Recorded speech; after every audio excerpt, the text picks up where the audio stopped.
Hey, babe. Hi.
Guyanese the mud.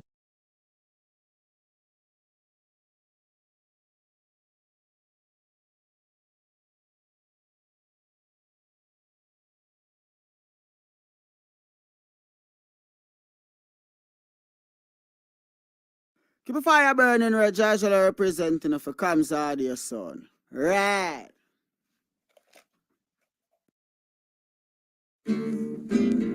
Never joke, never joke, never joke. Oh, money, never money, never money, money, never money, money, not know what you gonna do. Money, never money, never money, money, never money, money, you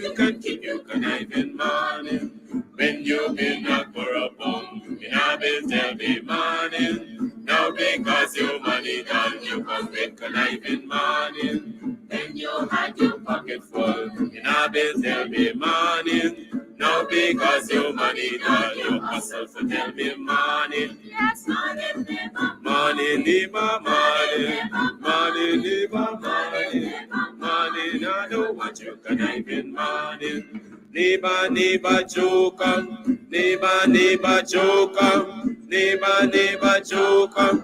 That's all the money that me walk. A 2 pound note and a kill that piece. A 2 pound note and a kill that piece. A 2 pound note and a kill that piece. This is all the money that me walk for. I said money, neighbor, money, neighbor, money, money, neighbor, money, money. I know what you can I be money. Oh, Joseph. Guyana and Guyanese, at home and abroad. Tune in to Guyanese Morning Time, hosted by Kidackie, Amsterdam, where the sun always shines. Guyanese Morning Time, the people call it Guyanese Morning Time. Rhythm, Guyanese Morning Time. Intelligence and knowledge run the front line. We go again, Guyanese Morning Time. The people call it Guyanese Morning Time. Rhythm, Guyanese Morning Time. Intelligence and knowledge run the front line. We go again. We rise up early morning watching Comes TV, where wisdom and knowledge, yes, it is the key. Exposing corruption over land and sea, where the wicked politician they try to trick me. Guyana is a land for everybody. With 6 races should live in harmony. Is one set of people getting aisle money. Is one set of people doing the thievery. Guyanese Morning Time. The people calling Guyanese Morning Time. Rhythm, Guyanese Morning Time. Intelligence and knowledge run the front line. We go again, Guyanese Morning Time. The people calling Guyanese Morning Time. Rhythm, Guyanese Morning Time. Intelligence and knowledge run the front line. We go again. This is a program that you all can see.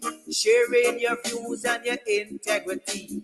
Like it, comment and share it all around. Pass it to your neighbor, safe and sound. A sad situation going on in this town. The voice of the people is getting trampled down.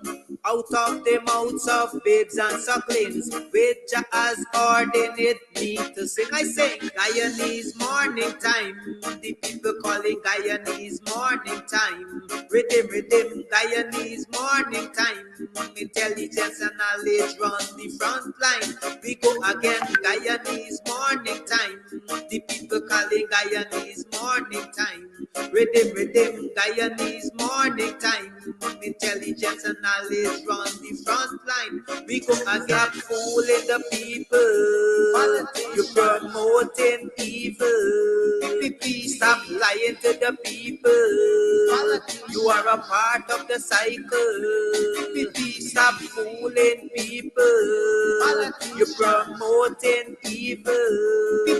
Stop lying to the people. You are a part of the cycle. I say Guyanese Morning Time. The people calling Guyanese Morning Time. Rhythm, Guyanese Morning Time.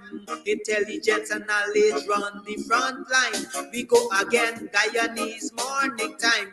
The people calling Guyanese Morning Time. Rhythm, Guyanese Morning Time. Intelligence and knowledge run the front line. We go again. They got Breakford, Bork and Mark Benchcop. David Hines and Kidackie, Amsterdam. Sherrod Duncan, Nigel London. Normal Brown and Gavin Matthews. Big up Paslow, poor people governor.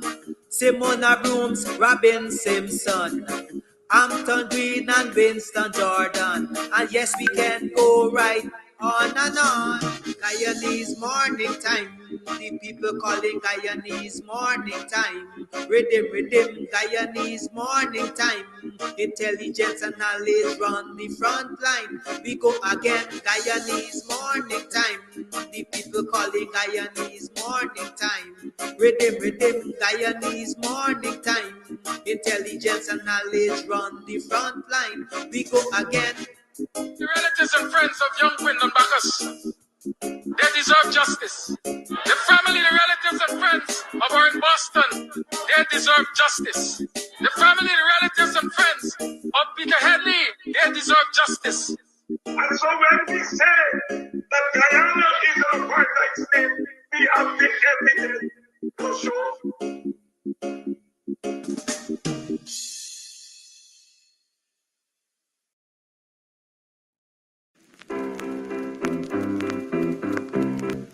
Hey fans, it's karaoke and oldies night this and every Thursday at Club Twilight Sideline Dam, Buxton. Dance to the magical songs of yesteryear by popular DJs and Camps Audio. Admission is free. Come out, let's make memories at Club Twilight Sideline Dam, Buxton North.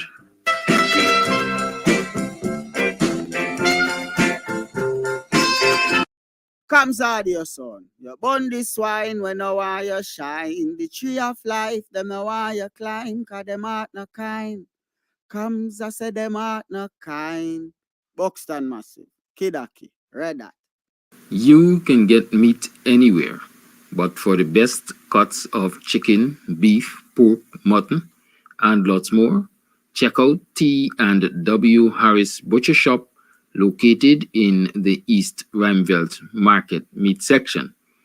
Call us on 609-7168, 641-4494. Ask for Rastaman. T&W Harris Butcher Shop for the best in fresh cut meats and lots more.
Disgrace to ever face any country.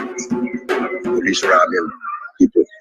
They're supposed to be serving and protect us. They're robbing us. And so we hold hands together, and they have a house slave by the name of Jordan, and I'm sorry. Good morning, morning, y'all, morning, neighbor, morning.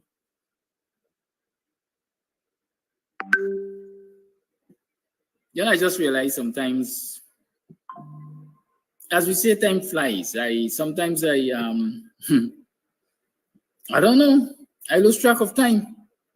Like this morning, yeah. I'm now realizing yesterday was Tuesday. What happens on Tuesday on Camps TV? My God. Yeah, yesterday was Tuesday. Normally, we would have been talking with Mr. Jordan yesterday. But we didn't have that conversation. Right? We did not have that conversation yesterday with Mr. Jordan. He didn't message or call me either. And I rather suspect I did not disappoint him because, as I remember, he gave me a hint last week that may not be on this week. I think at least that's how I gave me a hint last week that on this week. I think at least that's how I hint last week that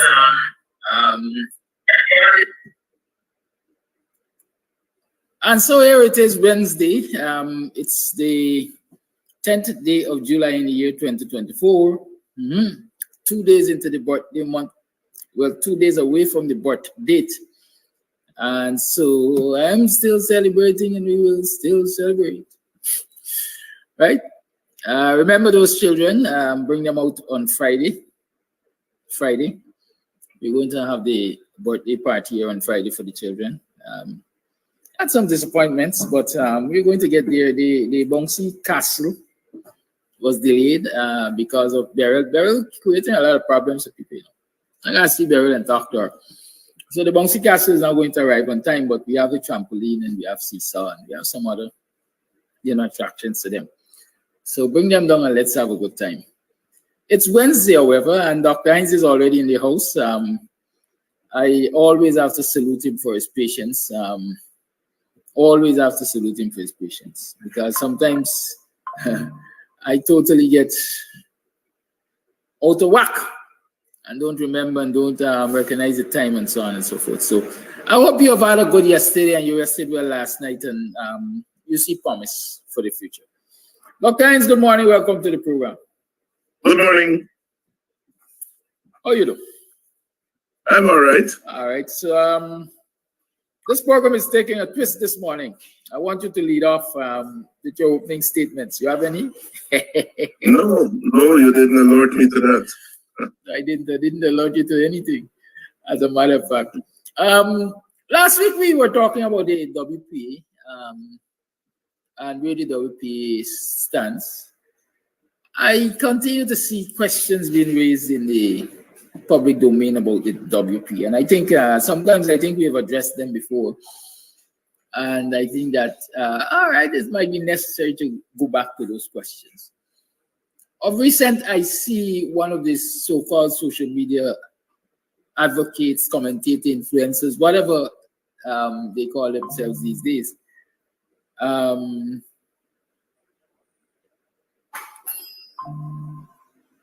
don't want to say nitpicking at the WPA, but going at the WPA. And the question which popped up in my mind this morning, again from one of these particular individuals, in response to the WPA's call for a joint opposition, the joint opposition to address the issues in this country and prepare for elections and so on. The question is, what does WPA bring to the table? Let me ask a different question. What has WPA brought to the table previously, and what is WPA bringing to the table currently, and what is WPA expected to bring for the next electoral cycle? Good morning again to you and your viewers. I without your respect, and I don't mean to not answer your question, but I really think that that's a non-question at the time. And I saw it, and I saw the individual who and I think the majority of our people have moved away from that kind of what I would call baseless question, and really it's a question that really doesn't understand where we are as a country, where we are as an opposition, and what it takes to win elections in Guyana. So I wouldn't want to dignify that person by answering the question. The larger question before us is, how is it we can, first of all, as an opposition, we can regain government through elections? What is our electoral strategy? I think that's a very important question. And in our proposal for a broad opposition grouping to fight for election, that is extremely necessary. Yesterday, I saw Nigel Hughes putting out a statement. We all saw the announcement that the PPP is holding, well, not the PPP, the government is holding a public meeting. That is quite interesting. Usually it's political parties that hold public meetings. The government is holding a public meeting, which in effect is a PPP meeting, but again, it is the blurring of the lines between party and government. I think Nigel is saying that should be a hint to us that they may be calling elections earlier than normal. And so therefore, the opposition has to be very wary of that. And we are proposing a two-pronged approach. And the first approach is that we are arguing that the electoral machinery is not fair at the moment. The list is bloated, and that opens up a lot of possibilities for rigging. And I think our supporters and the country at large have grasped that reality. The second thing is, of course, we saw the last time where the PPP was able to rig at least one seat, maybe more, through voter impersonation. And so the issue of biometric comes in. So a clean voters list, biometrics, cleaning up the staff at GCOM. Because what we saw after the last election is a wholesale criminalization of the GCOM staff, charging people with interfering with the elections. And so that paved the way for the PPP to use its majority on GCOM, meaning its 3 commissioners plus the chair, in order to put in place staff that are favorable to the PPP. And we know from past experience that those staff members are critical to manipulating the election there at GCOM.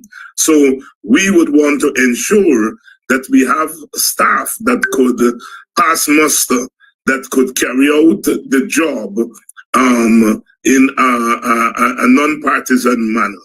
Now we go back to the CARICOM report, which I think was quite striking. The report said many things, but one of the things the report said is that GCOM, in its stay there in 2020, could not deliver credible elections. That is what CARICOM, and the CARICOM mission was no friend of the opposition. They said that GCOM could not administer free and fair elections, credible elections. That they, however, said that the 2020 elections were credible was the greatest contradiction in recent political history, but that is somewhat under the bridge at this time. What is important is that they said that GCOM cannot carry out credible elections. Since then, there's been no change at GCOM. And so the opposition has to fight tooth and nail for a credible electoral machinery.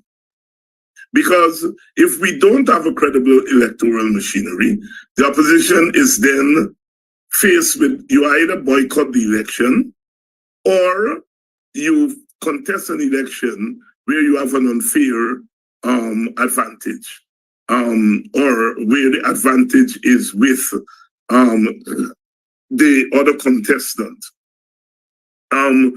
Either way, it's not good for the opposition. If you're going to boycott an election, you have to be able to stop the election.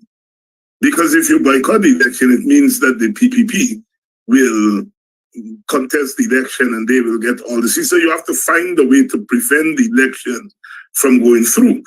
And if you can't do that, then you go and contest on an unfair playing field, and then you start off by losing. So the opposition wants to, from now on, fight to get a credible electoral machinery. And no single party can do that. It has to be a movement. WP has been saying that for the last 4 years. And we are guided by history because in the past, on these matters, there have always been these large groupings that have been able to campaign on the ground and to sensitize people about the issue, but also to lobby international and regional organizations. Because remember, these organizations are the ones who are coming here to observe the elections, and often what they say matters. The PPP likes to say, look, we won the 2020 election because the ABCE countries said we won, Commonwealth said we won, CARICOM said we won. And so it is a reality that these organizations do have a sway in getting these big changes. In 1992, when there were big changes in the electoral machinery, it was the Carter Center, led by President Carter himself, that was able to get the two sides to agree to the changes. And we are guided by that. And we are saying the opposition must get its act together and get an all-opposition group that includes political parties, but also to include civil society organizations to be able, as we say, one, to sensitize our people, and if possible, have a mass movement for free and fair elections, and very importantly, to lobby the international and regional and hemispheric organizations. But if must we do that, we have to prepare for elections. Political parties must always be prepared for elections. Always be prepared for elections. Because you don't know when the government will call election, because our constitution gives the government the authority to call elections anytime. So we have to be preparing for elections while at the same time fighting for free and fair elections. And we can't do all of that as single parties. It is our considered view in the WP. And so that is why we raise the matter. Of course, on the opposition side, the question is whether opposition parties go into the elections individually or whether we go in as a coalition. We have been going in as a coalition since 2011. It has paid dividends for us in 2011, 2015, and in 2020, we can't pronounce on it because those elections have been controversial. But we went in as an opposition, and we did as well as we did in the two previous elections based on the count from GCOM, which we do not accept as a credible count. But even with that count that is not credible, the opposition grouping lost the election by 1 seat, which is a mere 5,000 votes or more. So it shows that for the opposition to really win, it is better to go in as a coalition of parties. That is the trend here in Guyana, and it seems to be the trend. Look at the French elections. Very interesting. The French parliamentary elections, parties didn't contest. They contest as blocks. You had the left-wing blocks that brought together the left-wing parties, the Communist Party, the Socialist Party, the Green Party, and others. Then you had the centrist parties led by Macron parties. A set of parties came together, central, and then you had the right wing led by the conservatives. And so what you had were 3 blocks of parties. None of them won a majority. So there's what you call a hung parliament there in France. I give that example to say that some countries, that's really the way to go. We in Guyana have to develop the culture of coalition politics. It is not only the opposition, because if the opposition were to go to the election and win the election, we win by 1 seat or 2 seats. We are where the PPP is at the moment. You have a slim majority, and you have to spend more time trying to keep the slim majority together rather than governing in a serious way. Unless you do what the PPP is doing, which is bullying and bulldozing the rest of the country. And so we have to develop that attitude and that culture of coalition. We see what the PPP is doing. They're ruling as a one-party state.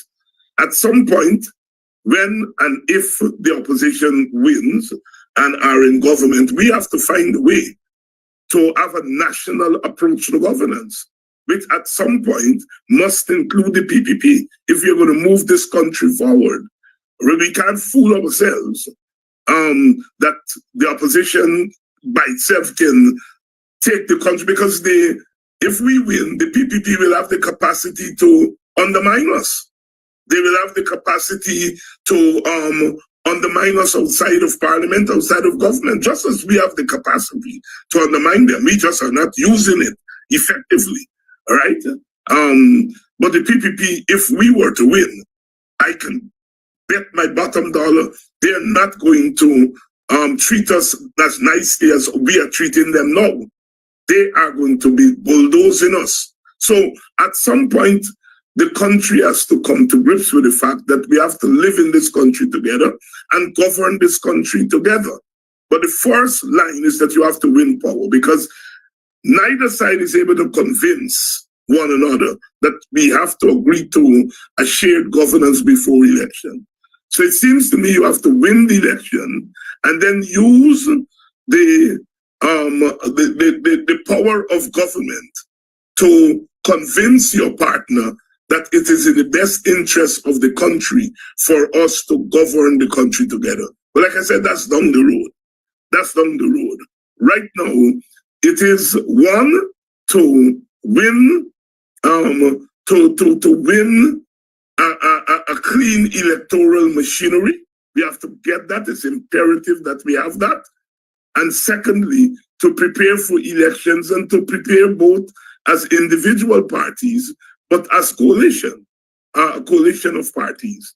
And what we are seeing in our opposition ranks is that, and it happens whenever you're in opposition. When you're in government, the party is able to hold its base together because, you know, you have things to give them and so on. The people are fearful of peeling off from the party because we have this culture where the government can be vindictive. So governments are able to hold their base together more. When you're in opposition, the base tend to, in a sense, splinter. And I think that if we were to have a poll right now, it will show that our opposition support is splintered among opposition parties. I don't know the numbers. We can't know the numbers. We can assume that the PNC will get the largest chunk of the vote. But the PNC can get 70% of our base, 75% of our base. That is not enough to win an election. And so therefore, and I think we're splintered, as I said, and we have to recognize that reality. When you're in opposition, your supporters tend to shop around more than when you are in government. And I think that's a very healthy thing because it helps to empower the various tendencies and the various instincts in our support base, bringing them together under a big tent, as Corbyn used to call it, or a big umbrella, so that we can move ourselves into the halls of power and then use that power to democratize the country and to broaden the governance base. So that's where the WPA stand. We don't have time for stupid questions like who bring what to the table and all that kind of, that's childish politics. And that is a politics of the past. Those who want to live there, good luck to them. They want us to remain in the opposition forever. No, we have to govern this country. We have to be part of governance of this country for our support base, who are mainly African Guyanese, to get a fair share in this country. So long as we are outside of government, African Guyanese are going to be beaten, they're going to be hounded, they're going to be disrespected, they're going to be hunted, they're going to be bribed, and they're going to be treated as slaves. And we can't afford for that to happen. We have to do everything in our disposal to get into government as a form of protection of our base, and secondly, to move the country to where it is supposed to be, where all of us can live and we can prosper in this country together in an equitable manner.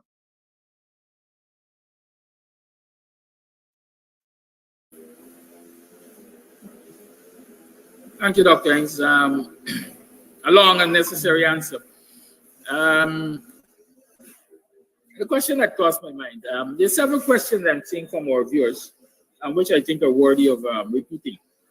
But the question that crossed my mind is, why does it appear now that the PPP is going to rush to an early elections? I remember in previous discussions, you would have said, no, the PPP is not likely to do a snap election because they're in power, etc., etc.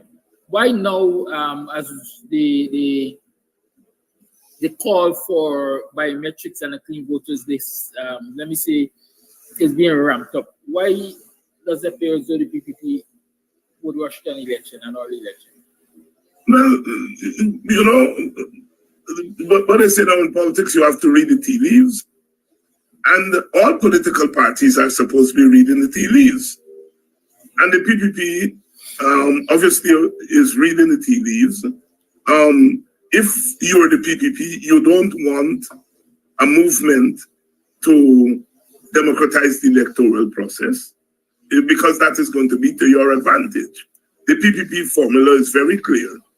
Hold on to the majority, the vast majority of its base. And like I said, it's easy to do that because you're in government and you're saying to East Indians, look, we are looking after your ethnic interests.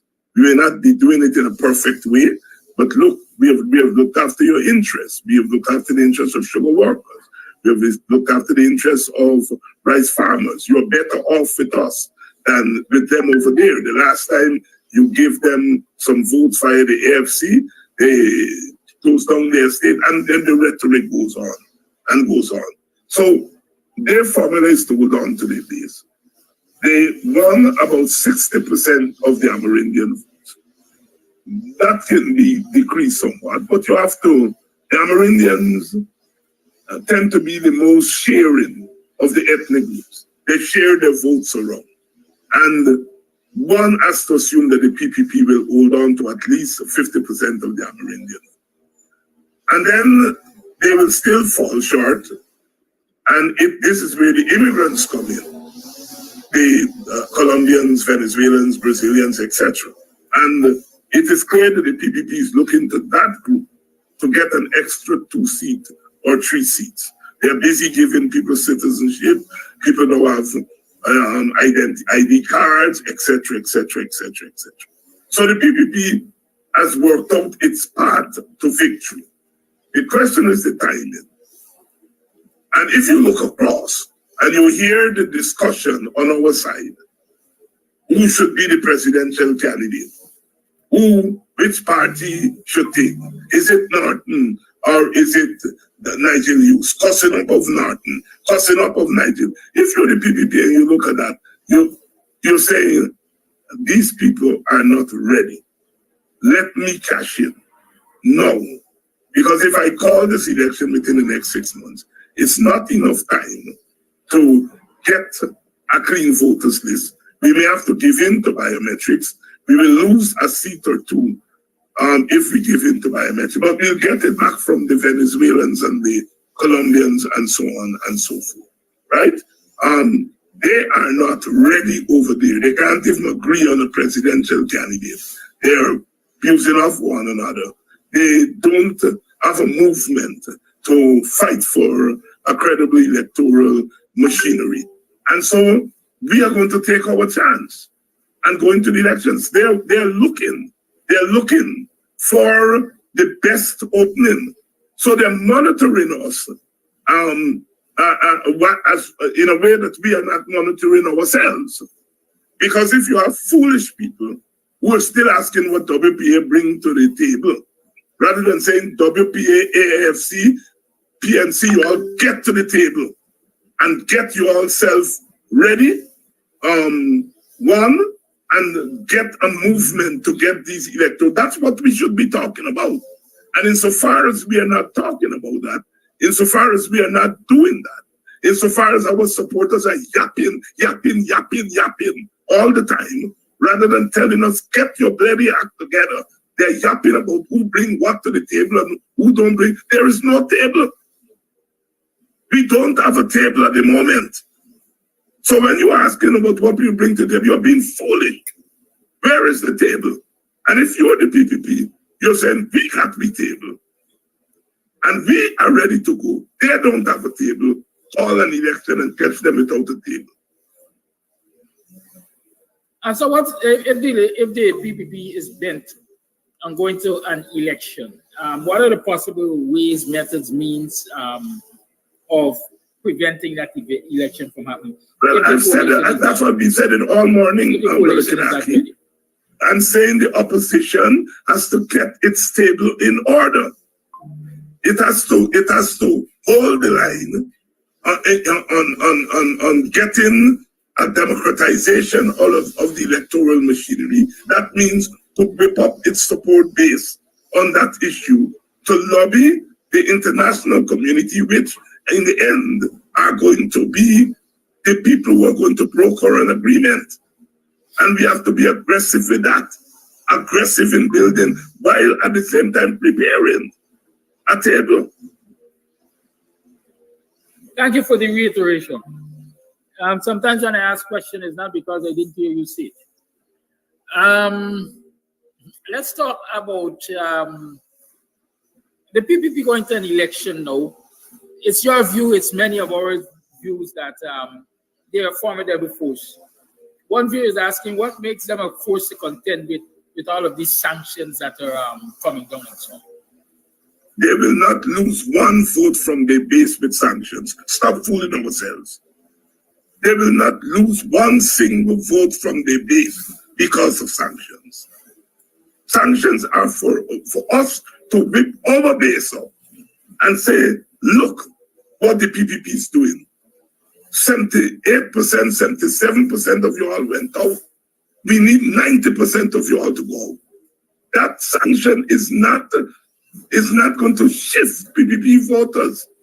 We have to use those things to shift our voters. So this nonsense about there's no issue that is going to shift PPP voters.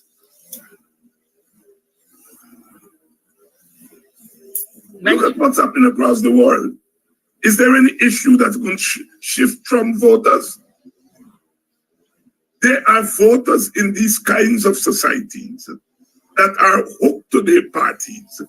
And it is foolhardy to believe that you can say, oh, look, they're corrupt. Oh, look, they're this and so on. The last time Indians moved to the AFC because Nagamoto moved. And some of the Indian supporters moved with Nagamoto. All right? They moved with Nagamoto. And they moved to the AFC, which they turned into an Indian party. They are not going to move to the PNC and the WPS. Stop fooling ourselves. Stop doing it. Corruption and those things should be used to mobilize our base, to believe in that somebody else will shift PPP base. Bad strategy. The AFC, well, I know you generally don't like go there, but I don't know. The AFC, like you said just now, was able to shift some Indian votes from the PPP because it was seen as an Indian party, if I heard you correctly. With Nigel Hughes at the helm now, you look at the top of the AFC. Do you believe it still has that attraction? What attraction? I mean, among Indo-Guyanese? Yes. Huh? Yes, sir. No, I answered that already. I don't think there's any party on the opposition side can shift any critical mass of Indian voters. And so it makes it all the merrier for the opposition parties to really consider and work towards the joint opposition movement, and most importantly, a coalition going into the elections. Because from my understanding, if that were not to happen, then what we're talking about generally is splitting the opposition votes maybe into thirds. Your last part of the thing is where I don't like that thing. Because in politics, anything is possible. I mean, even as I am saying, I don't believe, you never know in politics. So you can't determine from now and close off thing. What I'm saying is the reality is the opposition has to run up the score among its base. We have to move the turnout on our base from the 70s to the 80s. We have to hold on to a half, 40% of the Amerindian votes. We still have to look for, if there's half a seat among Indians, we still have to try to get some of that Hispanic vote. What I'm saying is that we have to search for votes wherever they are, but you start by showing up what you have. What you have is your insurance. If you move your voter turnout from 77 to 85, 86, you're talking there about 2 or 3 extra seats. It means that you are no less dependent on the constituencies that are not your natural constituencies. All right? And so you have to, this thing is dynamic. You can't sit here and draw a conclusion. Even as I say, the PPP is not going to lose a single vote. Let's say for argument's sake, Nandlal resigned from the PPP, as Nakamoto did. He may be able to shift somewhat. So the point I'm making is the situation is dynamic, but the reality is you have to consolidate your base and move the clock from 70% to 80% to give yourself a fighting and equal chance. Getting that vote to 85-90% is important if the opposition is going to get the PPP out of power. What will it give yourself a fighting chance? Give themselves a fighting chance. What will it take? And a fair chance. But all of that is premised to an electoral machinery that is fair. Fair enough. What will it take to get the opposition voting population to turn out in those numbers? Well, we've been saying that all morning. You have to inspire your people. People don't turn out and make up and say turn out. You have to inspire them. You have to use these revelations about the PPP corruption, the PPP conflict of interest, and the PPP beating of black people, the racism. You use that to tell your people, you all better get out and go and stain on your finger and put a vote there, or you are dead. You have to mobilize your people, and you have to mobilize them at 2 levels, 3 levels.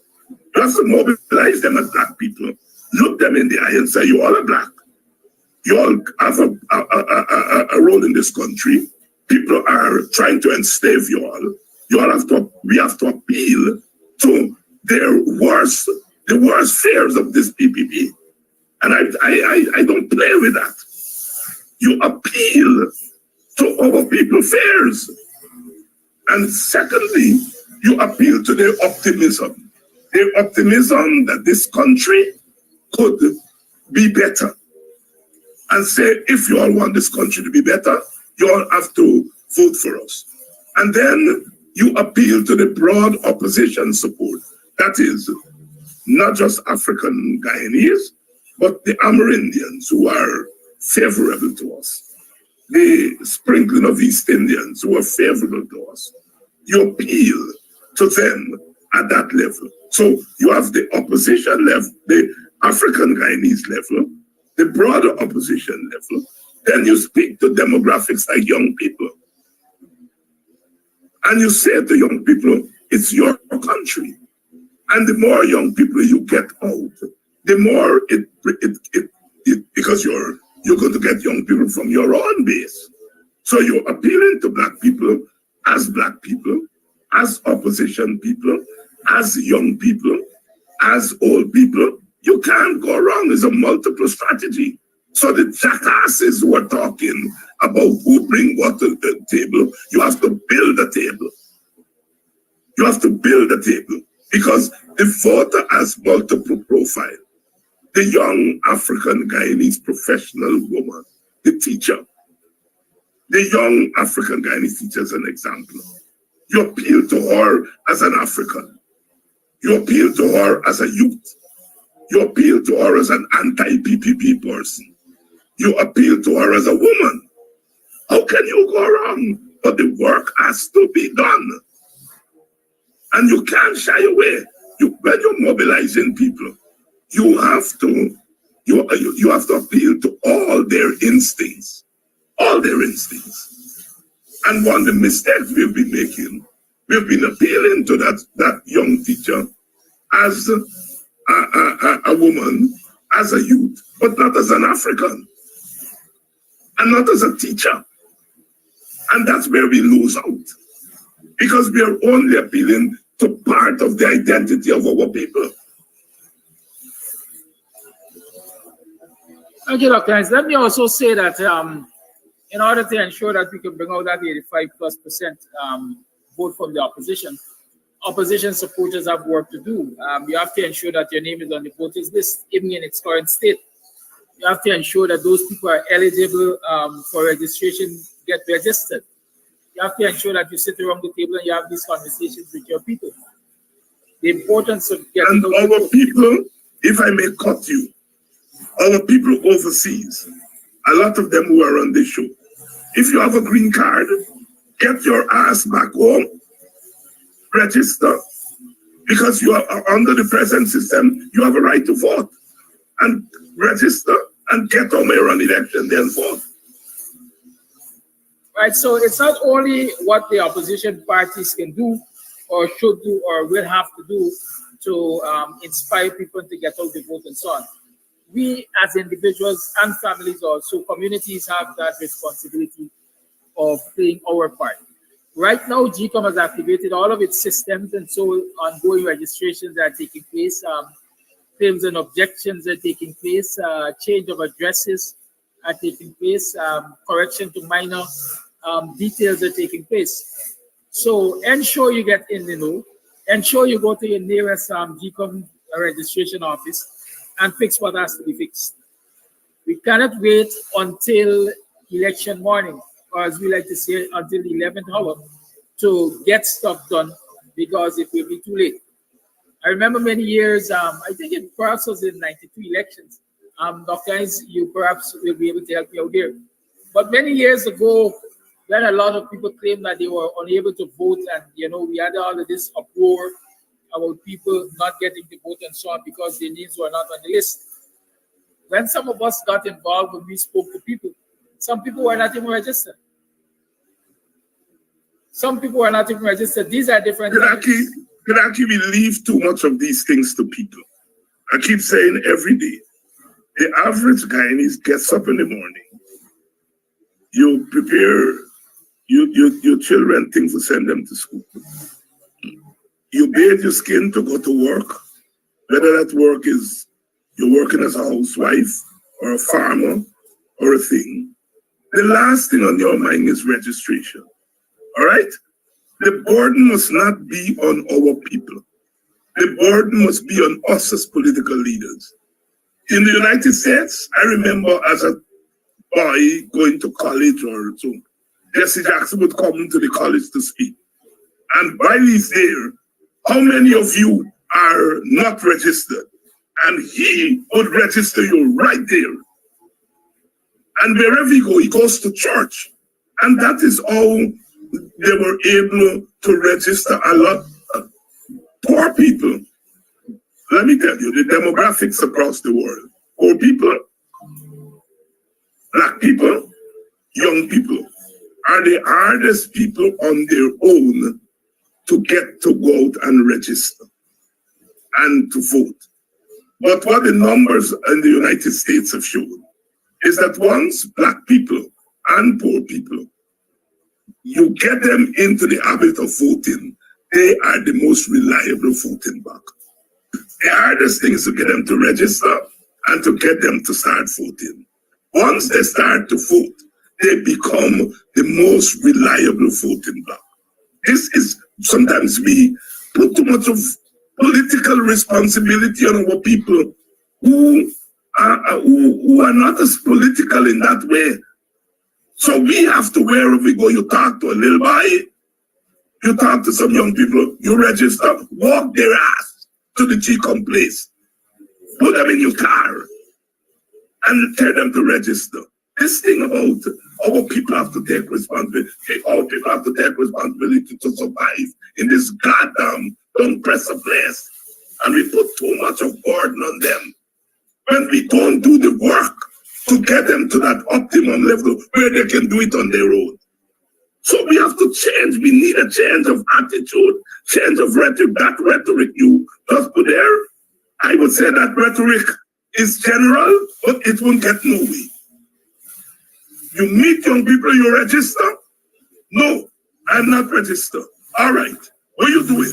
Come, let me carry you on register. Some of them will register, but that's the kind of work our activists have to do.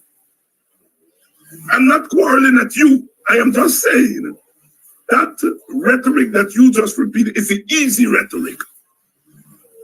But that doesn't get us anywhere. What we have to do is, that is why we are activists. We have to act. Thank you, Dr. Hines. It's 9 minutes past the 8 o'clock hour, and you're true to the Guyanese Morning Time. I'm your host, Kidackie Amsterdam. We're chatting with Dr. Lines on several issues.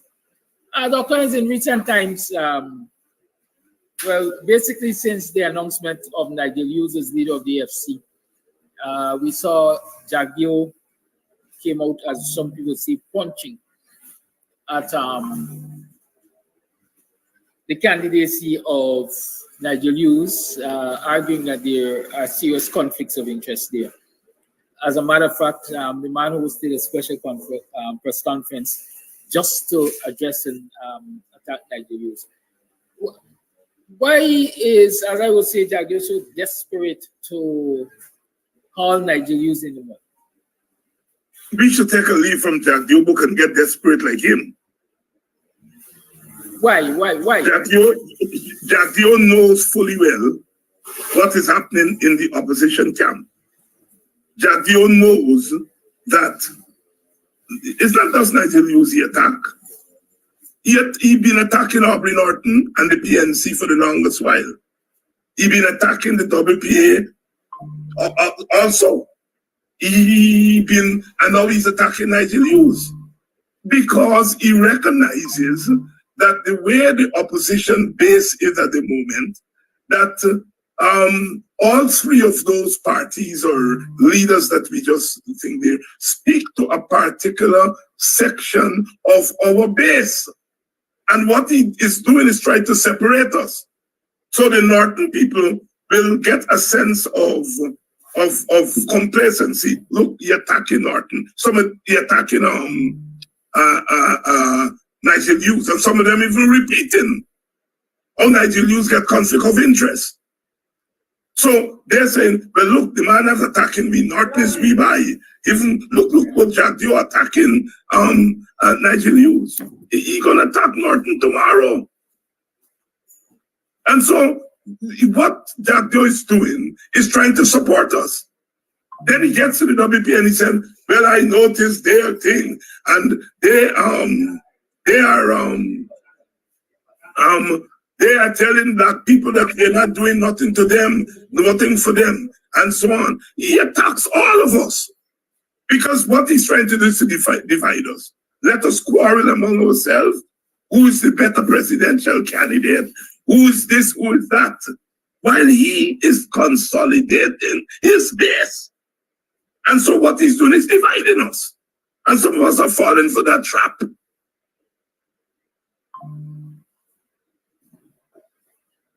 So don't fall for the trap. The trap is set. Don't fall for it. Earlier, it's the time when we must recognize, like I usually say, the sum of the parts is more than one. Right? No more than ever. No more than ever, because our people are so beaten up. They're so frustrated that naturally as human beings, they're not going to look for one path to salvation. They're going to look to multiple paths to salvation. And we have to be on top of that. The PPP is on top of it. The PPP, when the PPP says, well, the WPA, they don't have any support, they're living on Walter Rodney, and they are extremists. Well, if you don't have any support, you are nothing. If you say you don't have any support, and then you want to say I'm an extremist, then you're saying that I have support among the extremists in the society. So he contradicts himself.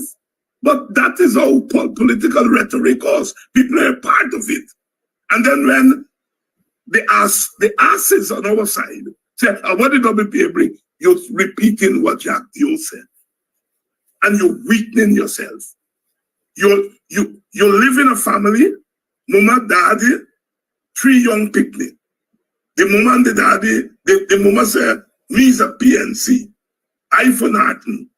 The daddy said, me for Nigel Hughes. The picnic them said, me not like Norton, me not like thing, and so on. You should be able to tell your children, look, they got David Hines and Kidackie and the WPA, you all go with them. So that family of 5 delivers 5 votes to the coalition. But when we when we cut ourselves off and we tell the children, don't worry, Nigel use. So when they look up and they say, man, mommy, daddy, me and two like Aubrey. We are not able to tell them, well, if you're like Aubrey, go and vote for Nigel. Go and vote for David Hines and Kidackie. And that family delivers for us. Black people have to get smart. And when you cut off your leaders, then what you are doing is that you're saying to your young people, if you don't want to vote like your daddy and your mama, don't vote. Thank you very much, Dr. Hines. It is 50 minutes past the 8 o'clock hour. We usually open up the lines around this time. Do we go there, or you have something else you'd like to address? There, and I just want to say, I mean, I walk around, I spend a lot of time in my own village, and there are young people who meet me, and some of them tell me, man, Doc, me and Defo Norton, you know,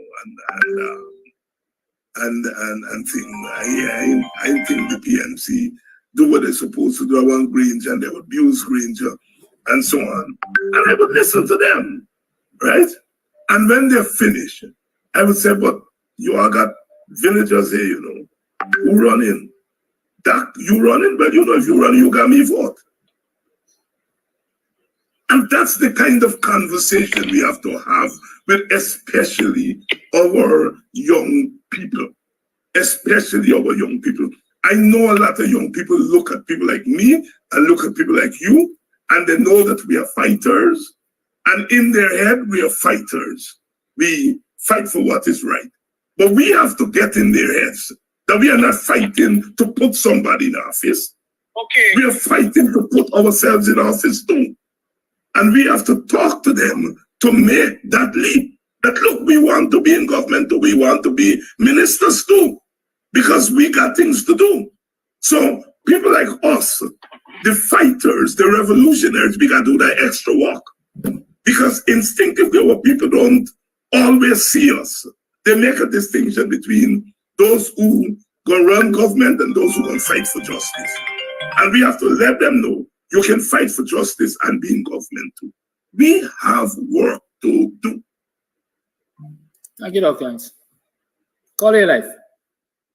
Yes, good morning, Mr. Amsterdam. Good morning, everyone in the Guyanese diaspora. Good morning, Dr. Hines. Good morning, all guys. Good morning, my brother. Dr. Hines, I wanna ask you a question because there seems to be a hemorrhaging going on in the coalition. So, you know, we need to cut to the chase and deal with the issue because it's self-defeating.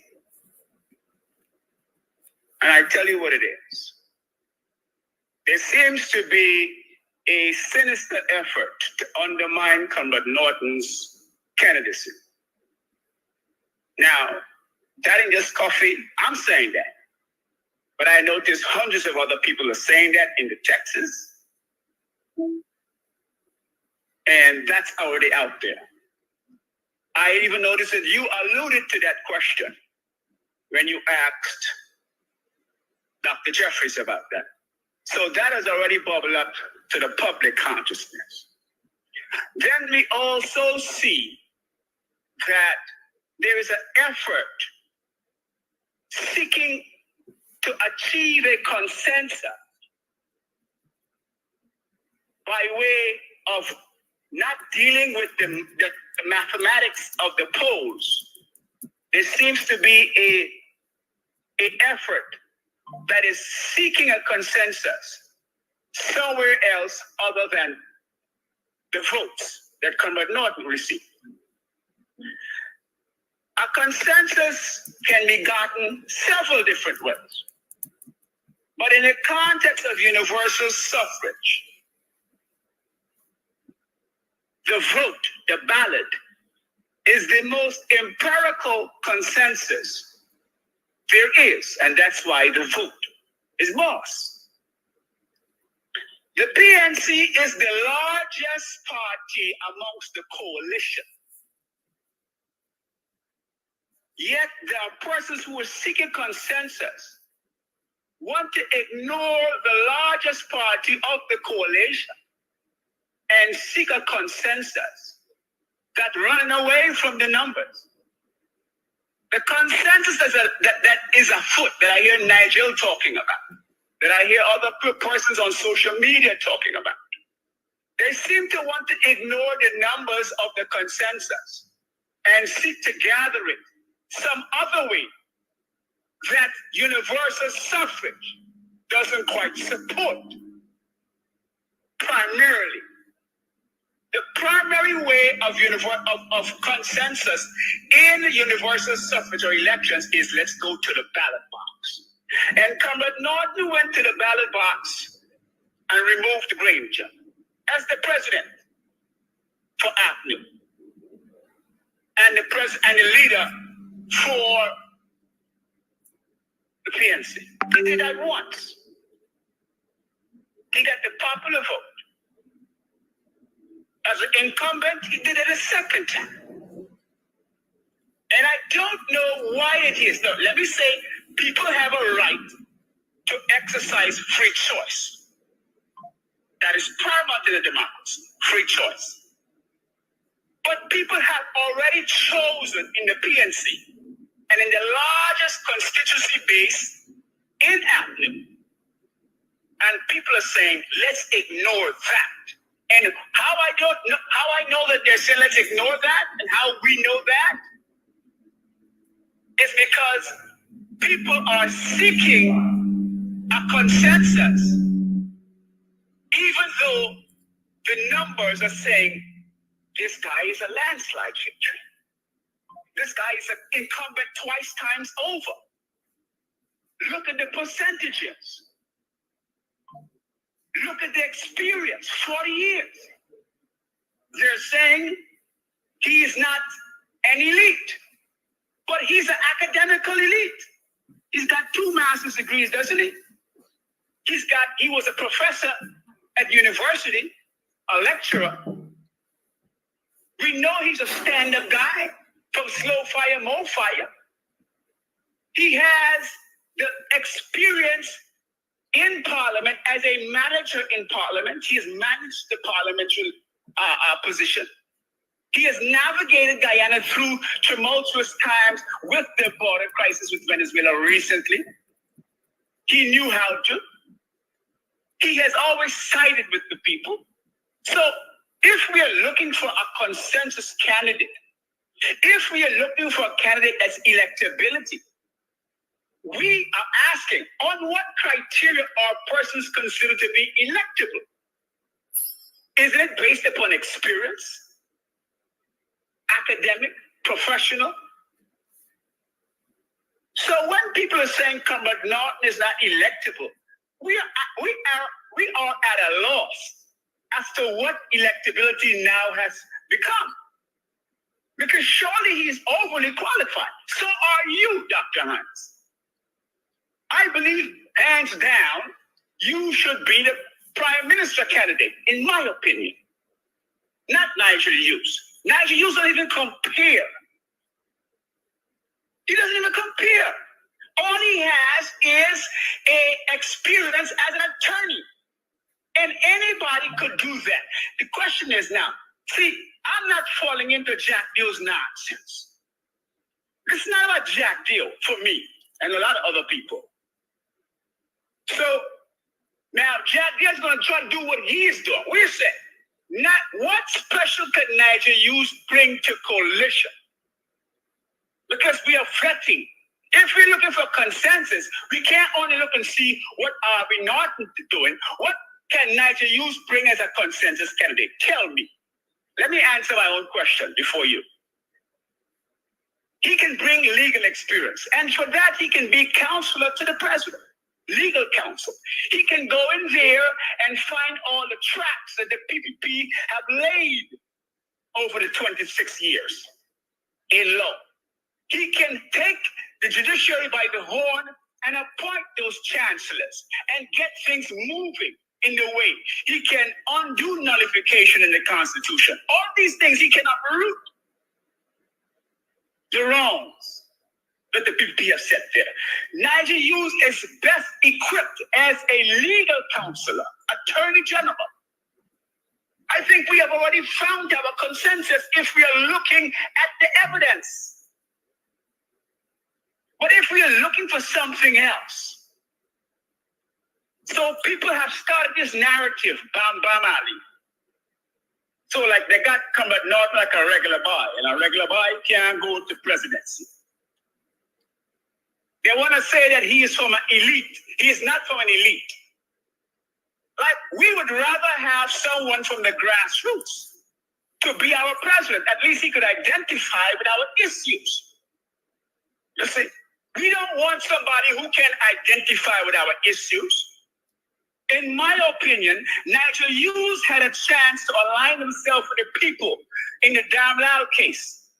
When Simona Brooms and everybody was on the street said, Nigel, you liar. You liar. Take we side now. We used to be your clients. He said no. He gonna take Damn Loud on the PPP side. Over us, who were standing in front of him saying, we your people, we your clients, we your constituency. He said no, let the process work. And the process worked in favor of the PPP and Damn Loud. When it was time for the Buxton proposal years ago, he didn't side with the Buxton proposal, and the Buxton proposal was for the people's cause, $5,000. He didn't side with that. Recently, he got insider information. I'm saying that, Coffee saying it. He has told us, Nigel Hughes tell us that he has privileged inside information. That's what he's telling us. And there are persons who are pushing the narrative trying to say that maybe Nigel Hughes could do something special for us. What is that special something that he could bring to this table? Change the oil contract? How? Oil contracts, Guyanese must know, can only be changed by the American stock shareholders. If you're not talking to the shareholders, you can't change it. Not even the president of Exxon could change it without the shareholders, majority shareholders. Right? And any bus conductor could articulate that issue for Guyanese. Right? Culture News could articulate that. Comrade Norton is more articulate than almost anybody in Guyana. Caller, wrap up. Caller, wrap up. It's 10 minutes now. So I don't see anything special that Nigel Hughes could bring to us. If he was for the people, he would have stuck with the people when they told him that Nigel Hughes be lying. If he was for the people, he would have. Thank you, caller. Dr. Hines. Yeah, and I hear Brother Kofi, and I sympathize with it, but I don't think his reasoning is sound. But I don't think that kind of angle is helpful, because it really is a kind of anti-Nigel angle when we should be talking about Nigel's what Nigel's strengths or Britain's strengths, rather than to say who's stronger than who and so on. I think that kind of rhetoric we have to move away from it. I don't disagree with much of what Coffee says. But I think that thing to go to the lens to show that Norton is better than Nigeria is not the kind of rhetoric we want to expose our young people to. Let me give you an example, Kidackie. You know that wherever I go to a funeral in Boston, I try to speak to every single person. We just go over and shake their hands. And we had 2 funerals in our village over the weekend, and I took the opportunity to talk to almost everybody. I know I missed a couple of people and so on. And here is what they're saying to me, right? David, especially the bigger people, they're wrong to Norton. They look how they're trying to bring the man down. But the old people are saying, boy, before me dead, I want to vote for you. So they're defending Norton, and they're saying to the village boy, before I dead, I want to vote for you. Some of the young people are telling me that Norton is the man, they're wrong to Norton. And some are saying, boy, we gotta give Nigel use a looking back. But you and Kidackie and Sordian and so on, you have been in this thing long, and it's time boxing people get something and we put in we food for you all. That is the nuance on the ground. The ground is not saying one thing. There are always going to be those who are tired Aubrey, tired Nigel, and so on. And in my village, they're usually tired WPA, tired David Hines and Kidackie, but not the nuance. They're not shacking out anybody. They're thanking me. They're saying, stand up to Aubrey because they're past the man. They're putting down the man. But I want to vote for you before I did. And the young people are saying, you know, Nigel is a good man. They're licking down Aubrey.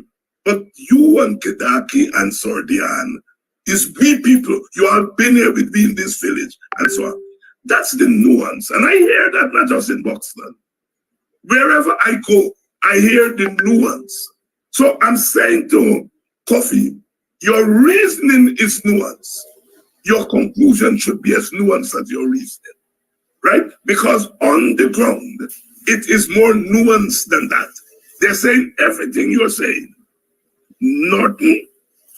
The people trying to put it on because of class.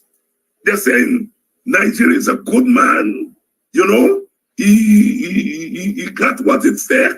And then they're saying to people like myself, thanks to the activism, people jumping out a minibus when they see me, to stop and to say, thanks for staying there for black people, you got me vote. And so it is that nuance thing on the ground that we at the top got to reflect, but we can't reflect it if we're not talking to people on the ground.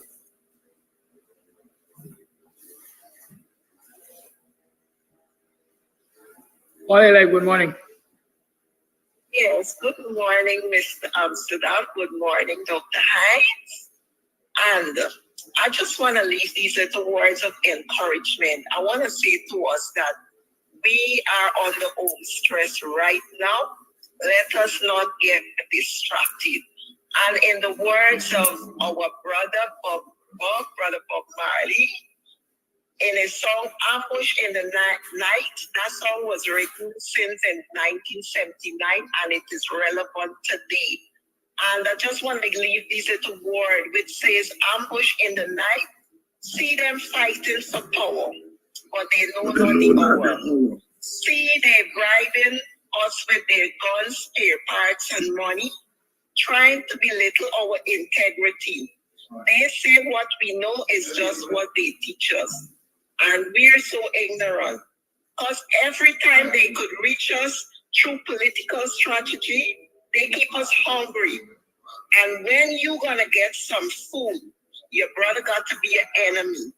I'm saying that it's time we get past this always consensus. We need all hands on deck.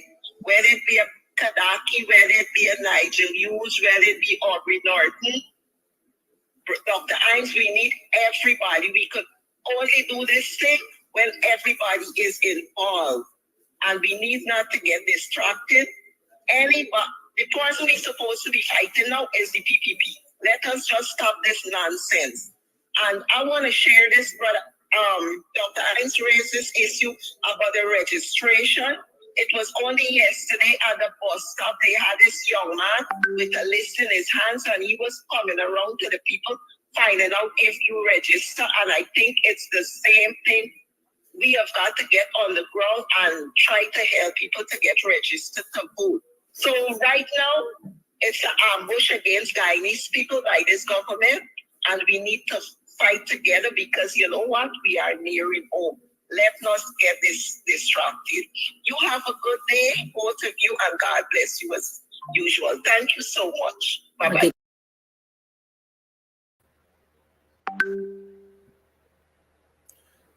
I see they're coming over my soul, trying to take control. Morning, are you morning? How are you doing, morning? Welcome to another program of Guyanese Morning Time. I am your host, Kidackie Amsterdam. It is 7 hours 31 on the 11th day of July in the year 2024. 29 minutes to the 8 o'clock hour. Wednesday morning. Wednesday, Thursday morning. Right? The 11th of July 2024. I don't know, man. Like this thing really taking a toll on me. I'm getting old for truth. Yeah, I'm losing all kind of. I wonder why.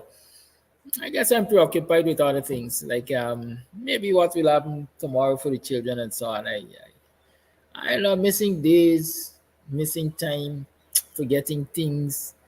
You know, yeah, that is what's happening with me right now. So y'all gotta forgive me if you hear me make mistake. Like I was saying that Mr. Jordan usually comes on Tuesday. A lie. It wasn't a deliberate lie. I guess it's the privilege of old age. Right? Today, Mr. Jordan should have been on. But I know he's in London. Well, not London, Sheffield, I think he said he is. He's in the UK. Perhaps that's the correct thing to say. The man there in the concrete jungle. Right? So, yes, Mr. Jordan is overseas and on vacation.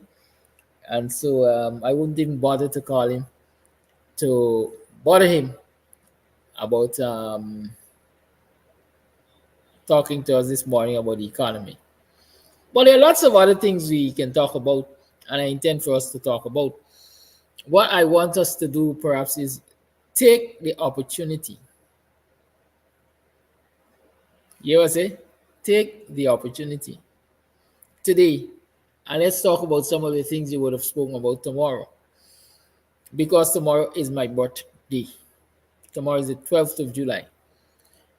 And the way I'm feeling right now, I might roll over tomorrow morning and say, I taking a me day. Good? Yeah, I serve me some breakfast in bed, and then I want lunch in bed and dinner in bed too. Good? And then somebody could come and pick me up somewhere in the course of the day and carry me somewhere to sightsee. Or just relax and be pampered and so on. Yeah. It won't be bad to have a spa day tomorrow. Yeah. Oh, yes. So here, this morning we're going to do a little free talk.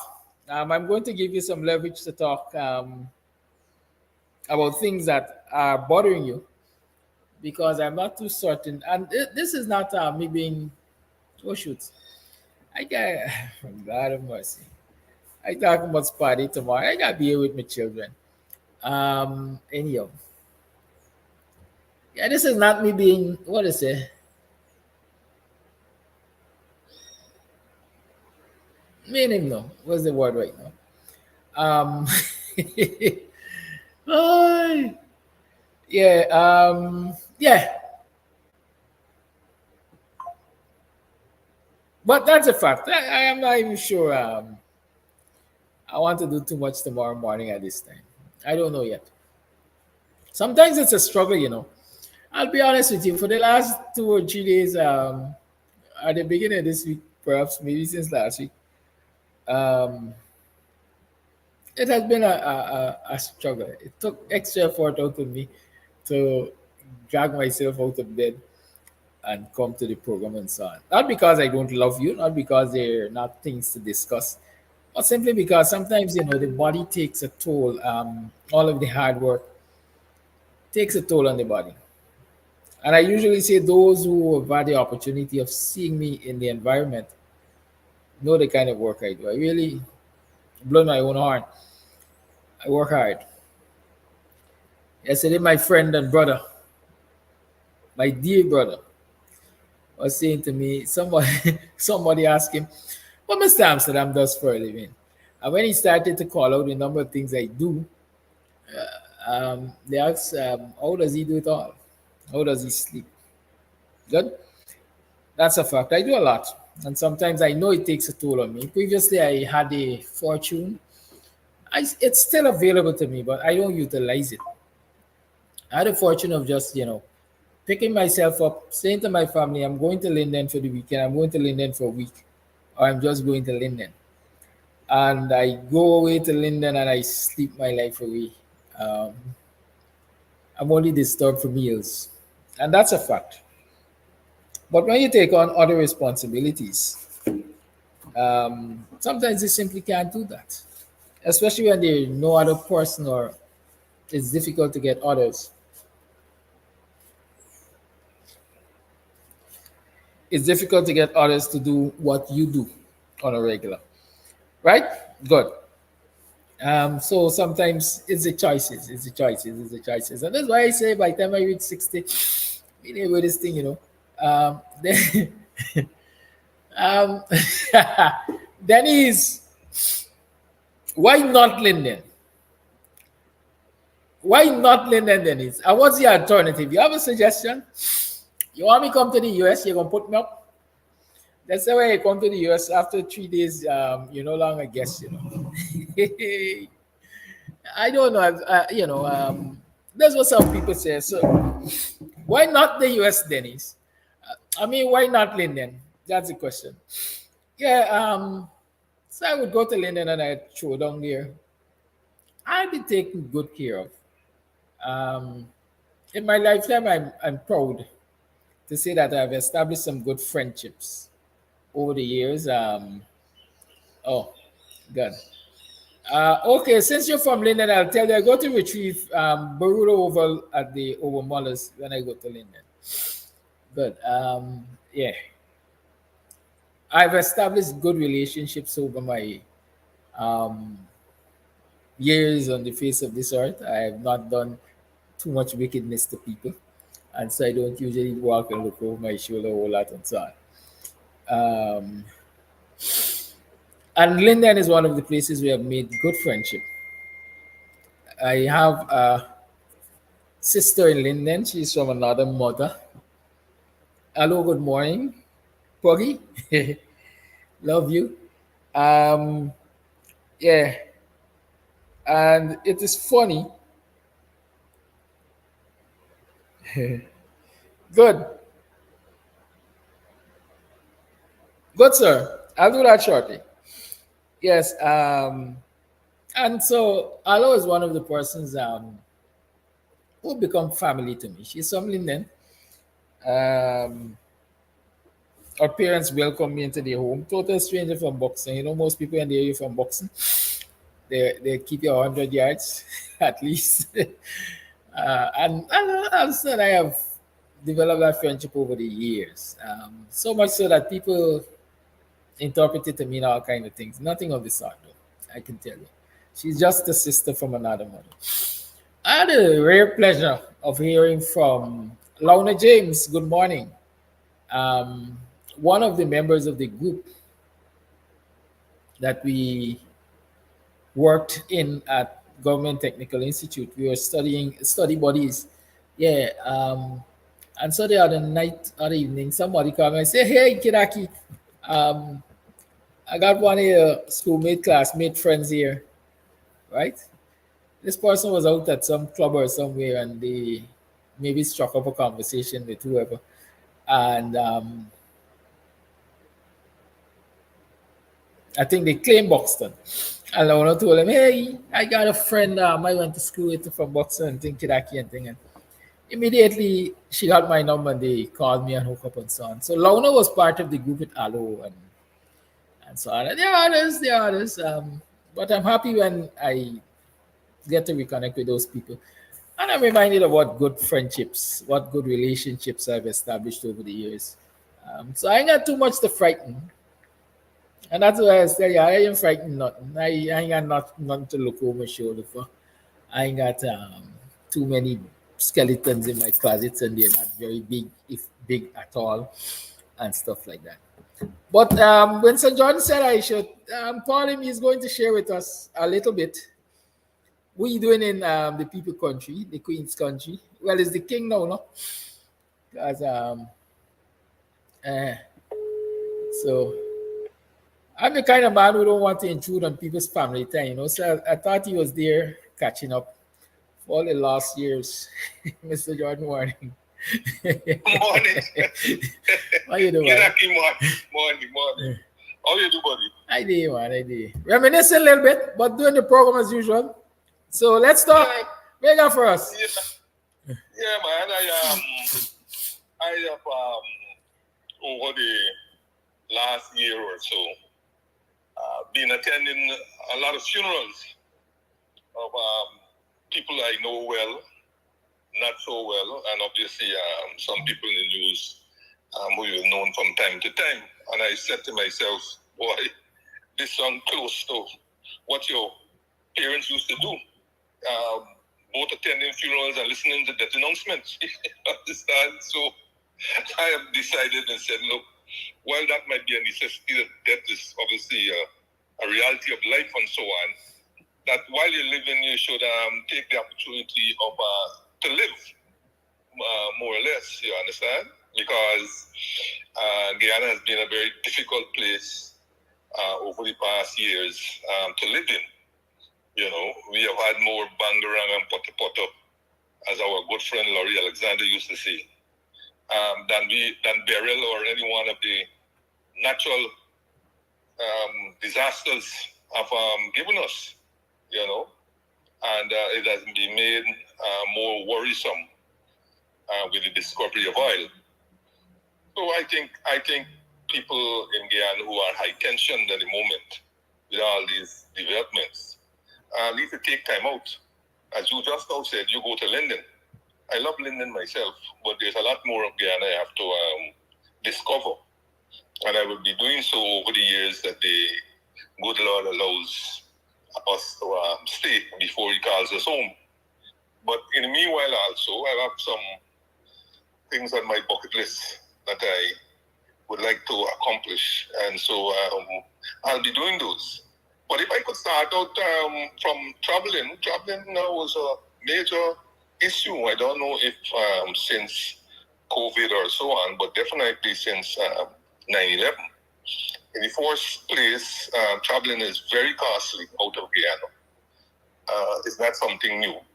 But the kinds of money that you have to pay to travel merely to United States and then on to London, which is the route that he took, as opposed to the so-called direct route of to London via St. Lucia and British Airways. It's extremely costly, and I don't know how we do it in Guyana, based on the incomes that most people get. So to do a trip like this, you got to throw multiple boxons. You got to throw multiple boxons and hope that when your hand comes up, that everybody puts their share. You know, because I know 1-2 boxons that have trouble. Right? People have trouble putting in the hands from month to month, even though they have some boxers result in some boxing match. That's correct. That's exactly what I'm getting to. You know, that the early collectors suddenly either don't have the capacity to continue, or have to use the money for alternative purposes. You know, but to come back to this, it's a very costly sum. But as, like I said, it is something that you want to do if you took the route that I'm saying, which is, look, you better live life and go there and blow off your own steam and enjoy the world, as opposed to being bogged down by the nonsense that is taking place in Guyana. You know, so I think that is one. Once you make the decision, you can. You know, going up to Timeri, going up to Timeri International Airport, I love the Bal Timeri. A place I haven't gone since last year, November. There's some improvements that I think they are to complete sooner than later. I met immigration officers who are very, very proficient, and they've always been. That's one of the branches of government that needs high compliments. The passport office or the airports. They generally tend to do the job with quite efficiency. You know, so I give them I'll give them a 10 out of 10. Sometimes they can spoil their 10, especially on in the mornings. But other than that, I think they're good. Going out with airlines, to be honest, should hopefully one day get back an airline that people call our own. There's nothing like the pride in owning an airline. Meanwhile, you have to take what is being served up. The flight was uneventful. America, the immigration and customs, uneventful. Of course. You weren't detained? No. For questioning into anything illegal or any schemes? Nothing. Follow the rules. And they are very, very pleasant people. Very, very pleasant. Follow the rules, and you don't have to worry. And do nothing even back home, and they don't have to pull you in for short or extended stays. So that was no problem there. The flight on from New York to London, quite uneventful. But it's arriving in London at London Heathrow that takes the cake. You would think that when you arrive here and you're about to reach immigration that you're in what they call a developing country. Well, the place looks like a zoo. Huge, long lines that will make a snail appear that he or she is as fast as bolt. Slow, excruciating lines. And I tell myself, is this a developed country? You more or less come to figure out that this is something that takes place in developed countries, But where this is concerned, huge lines. But Mr. Jordan, me thinking rationally, I think that would be expected because of the number of visitors they have to process. It's not Guyana where just like a small number of people have an interest in coming, but No, not at all. These people must be able to have systems in place, right? To make you expect a large number of people, and therefore you must be able to put systems in place that can tackle large numbers of people efficiently, smoothly, and timely. You understand? Not that excruciating. I mean, it took me. I measured. It took me close to 1.5 hours, or just over, just to get to the immigration. I mean, why you have to go through that? That's what I'm saying. Making holiday travel now, really a problem. I'm saying to you, for example, they have two portions. You have, if you are a British citizen, American citizen, or some other, that you go to one line. Everybody else got to go to the next line. All right? Now I'm saying to you, look, in not everybody else who got to go to the next line, you could cut up people who have who require visa versus those who don't require visa. And those who don't require visa, you can get the interrogation or whatever you want, like perfunctory. Good? Travelers who travel often and all this kind of different things. You have. These people know how to do their spotting and all kinds of things, but you can see the excruciating. There's no way I'm telling myself that you need to be spent them kind of hours just to go to immigration, And once you pass immigration, customs can be a breeze. Once you are not targeted in the sense that they may think you might be a traveler who might traveling with some illegal substance or something. But otherwise, that you can see that there's far more efficiency at the customs line than the immigration line. I think they can do better. That's all I'm saying. I think they can do better. There's always room for improvement, I'm sure. And especially since London is Heathrow is a high-end thing airport, and they got new systems. Oh, by the way, I should say to you, you have to be tech savvy. When you live in the United States to go to any other destination, they're now the interface. The portion now is not zero, but it's getting there. I was surprised. I traveled last year and I didn't go through, but I was surprised this year. For example, I joined the line expecting to go up to an attendant who will go through the computer stuff and then tag your bag and then sort of thing. Only to find out, they said, no, that don't happen here no more. You got to go back now to the machine. You understand? You got to go to the machine, enter your details, all right? Enter your details and so forth. Now, the last part is payment for your bag, $35 per bag. You can only pay with a credit card. So if you don't have a credit card, now you got to go and either scout somebody who's willing to accept the $35 and use their credit card. Or they have some machine, I think, where you have to go and buy a credit card for the purpose of this story. And now, when that is all finished, the machine will print your boarding pass and the baggage tag. Right? Now you're supposed to put on the baggage tag on your bag and put the little piece now on the boarding pass. And then you go up to the counter where the attendant will scan the boarding pass, right? And scan the baggage tag. And then you're ready now to go. They will then take the bag and you're ready now to go. And so on. So the interface is, they're literally wiping out jobs. Pretty soon you probably will have to scan your own baggage tag and thing and so on.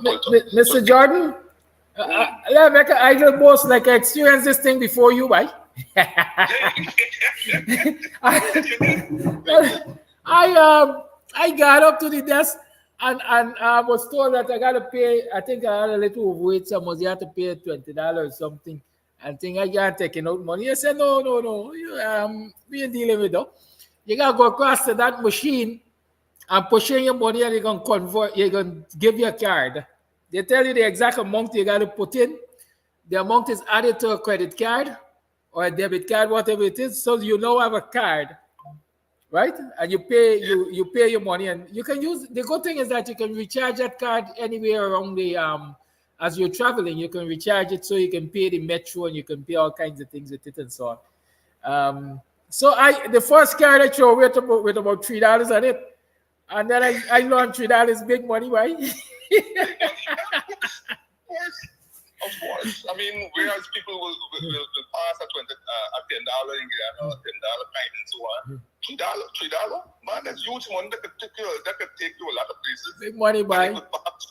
It could perhaps feed you for a couple of days also, so you can't throw you those kind of money. I ain't sure of a way out. I must have got the card in my wallet. I don't know, because if I plan going back, I'm going to use the same card. but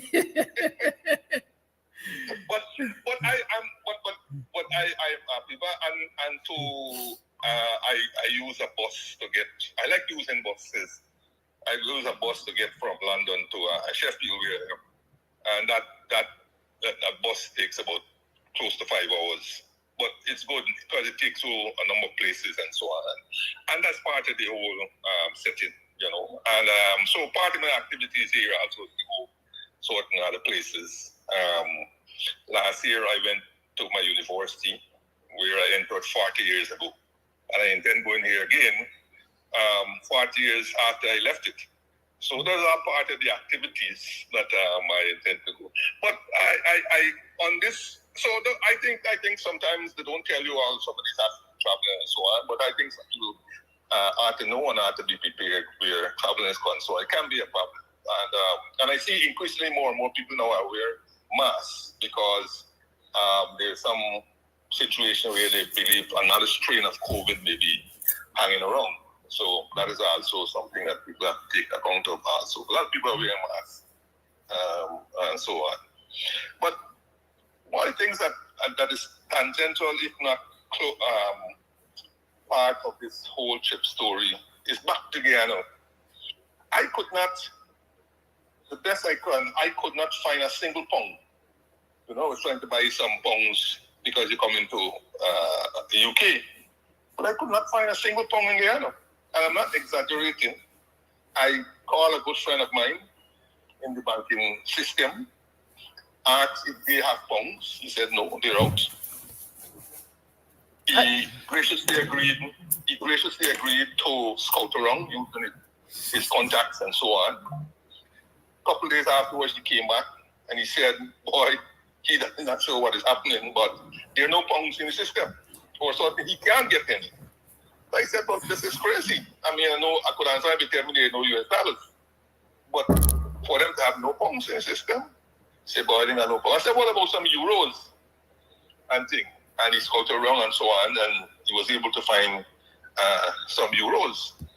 And this was interesting for me because I have already heard talk again that there's a shortage of US dollars. Yes, I think early in the week, I mentioned early in the week or late last week that there is a shortage of US dollars. I became aware of it. And foreign currency in general, there is a shortage of. And I asked the question if it is that we are already feeling the impact of the US sanctions on the Mohammeds, who I understand represented one of the largest foreign currency dealers in the country and foreign currency earners by way of the gold exports and so on. So I asked the question whether or not we were already experiencing that fallout. Well, you know, we can speculate, and since they were one of the large cambio dealers, it may have had an impact. Although the extent is we won't know until maybe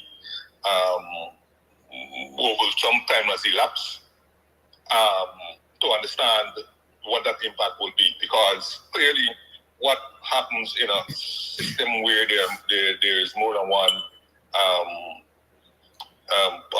dealer, that the other dealers will take up where you have left off or where you have lost. But maybe in this case, it may not be that much of a smooth transition, because not only was Mohammed a dealer, but they were in the primary aspect of the generation of the foreign exchange also, right? So you may be a dealer, but you're buying and selling as per regular, whereas they also may have bought from themselves, because you know they were into gold and all kind of different other assets that would have earned foreign currency, and that foreign currency will come back to them. They will sell themselves the foreign currency, and then you know the usual thing, inter-branch transactions, or a kind of inter-branch transactions where one branch is owning foreign currency from the gold and it's selling to the cambio that is owned also by the same person, and the person uses the cambio now to sell to the public or to whoever else, or to even sell back to himself in some other part of the branch that will require foreign exchange for importation and so on. So it's a very interwoven and intricate business that the Mohammed had. They were not just a dealer as such, but they had a lot of other businesses, a lot of other businesses that would have been around this hub of the dealership. So it's probably not as straightforward to say, well, that would have been taken up by other dealers or so. But it may be one of the causes. However, I believe it's more systemic. It's a more systemic problem in Guyana. And contrary to what the officialdom would like you to believe, to me, it looks more than just a temporary problem. Right? It looks to me more than because just the other day, only a couple of weeks ago, as you know, the central bank had poured quite a large sum of money into the system.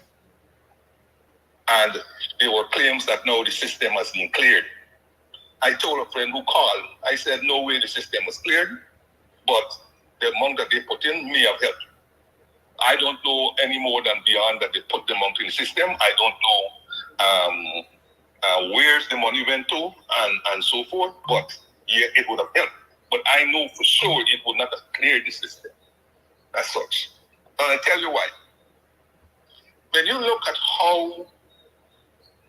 what activities are generating foreign currency in Guyana, it does not vary largely from when we left government. It has not very large. Foreign exchange is earned principally from export earnings. Okay? Let's take out oil for the time being. So it's principally earned from export earnings. And what are our exports? Our exports remain largely the same as they were pre-2020. They remain more or less the same, and in some cases, the earnings have declined from these export products. In some cases, in a few cases, the earnings have declined. In one particular case, in gold, it's price that is saving the gold. Because we all know that gold exports in terms of volume decline, notwithstanding the fact that it's the highest price for gold in recent memory. So they have problems. They have problems where that is concerned.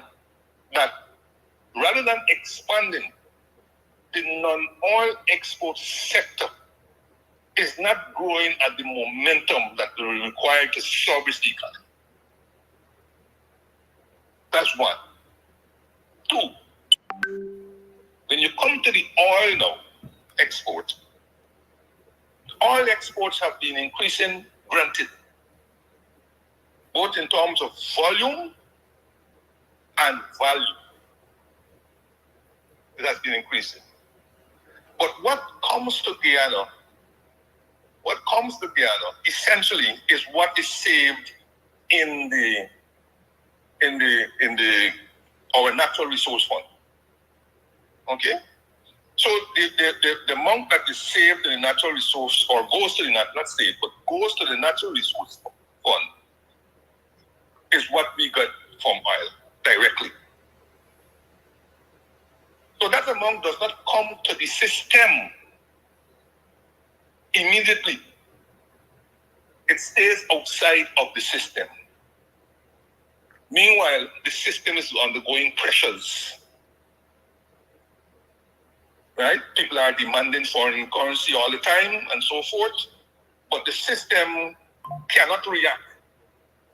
Because even though you may be earning foreign currency from the oil, Ghana is earning foreign currency from the oil exports, the amount that is earned is initially parked in the natural resource fund. And of course, you know, they tampered with the formula early in the year. And so it is the government who decides when to move money from the natural resource fund to the official system. And when they do that, because it appears that they do that on average 4 times a year. It looks maybe 4 or 5 times a year they do that. And when they do that, it is done in a way where the activities are already earmarked. In other words, that the money is that they're transferring, the use of it is already earmarked. So it's not being made available to the system and put into the system, and you can go there and demand your $5 and your $10 to travel and $50 to pay your thing and so on. It's already earmarked. For example, they may move $400 million US dollars from the natural resource fund to the official system, but it may be earmarked for the gas to shore project.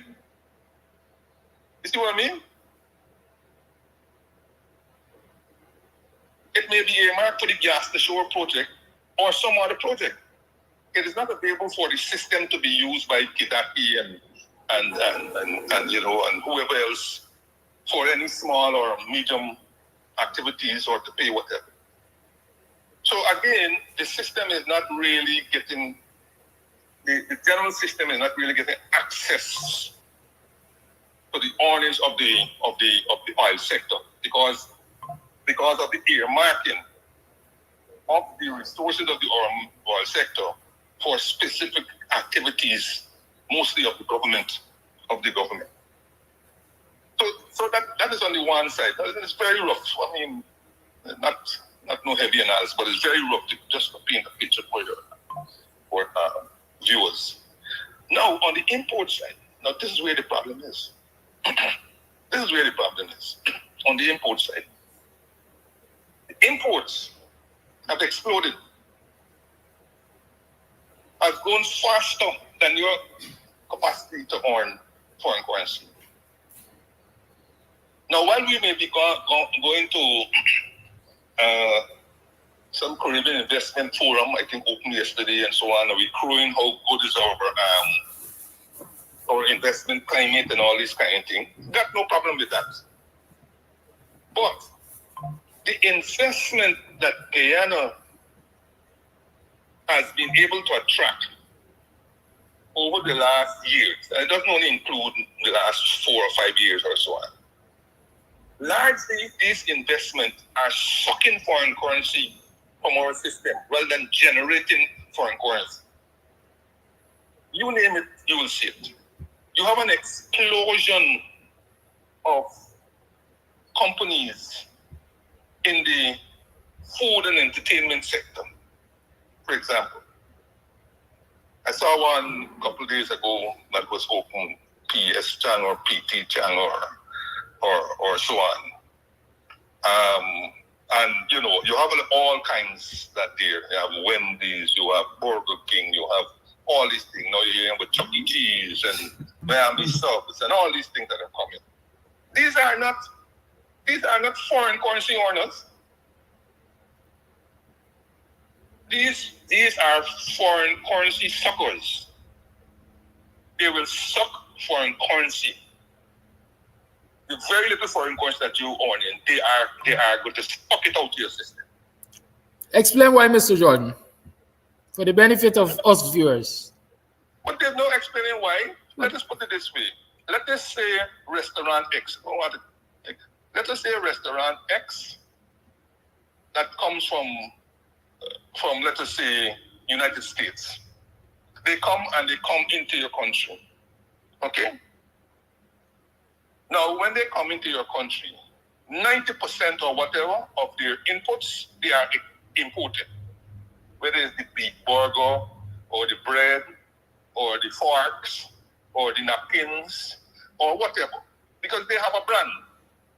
And they want to ensure that that brand is maintained, and so on. And since we don't produce anything in this country, we don't produce forks, plastic forks, we don't produce plastic knives, we probably don't even produce plastic bags. Of course, we don't produce beef of any quality of international standard. We might try with the burger bread, but those people have their own flour and whatnot, and their patties have to be a certain kind and so on. We might produce ketchup, we might produce it, but those people have their own standard and how it has to be packaged in the small little sachet and all these kinds of different. So you have about 90% is being imported. You require foreign currency for that. They will use your foreign currency to do that imports. Then they sell to the public at large. They make a profit. Right? They're making a profit in Guyana dollars, remember? Because they can't sell to the public in US dollars. So you go there, you use your Guyana dollars, you buy a big burger, you buy a this, you buy a that, and whatnot, and what. And they will have a profit. And as Ali said at this CIF conference earlier in the week, we have the most generous repatriation scheme. So they have to now turn the Guyana dollars that they've earned in profit, right? And they've earned in interest and whatever else. They have to now turn that now into US dollars to repatriate. So they will then, whichever bank they are banking with, they will go to that bank and says, look, I need 500,000 US, I need $1 million US, which represents my profits, to repatriate. Where do you think this money coming from? It's coming from what the country earned in foreign currency. So if you don't have enough activities generating foreign exchange, then you're going to have a problem. of the kind that you're seeing. Every investment, literally, that has come to the country, it is one that is really operating in the local market rather than exporting. I check, this is not idle talk. You check all the investments, literally. Right? They may have one or two, maybe, or in small amounts of foreign exchange here and there and so on. But for a large part, the investments are just sucking foreign currency from the system. And then in a number of cases also, you have to pay these people for their brand name. Right? Marriott doesn't come to Guyana unless you sign an agreement where you're going to pay them annual monies or monthly monies or whatever for the use of their brand name. And that has to be paid in foreign currency.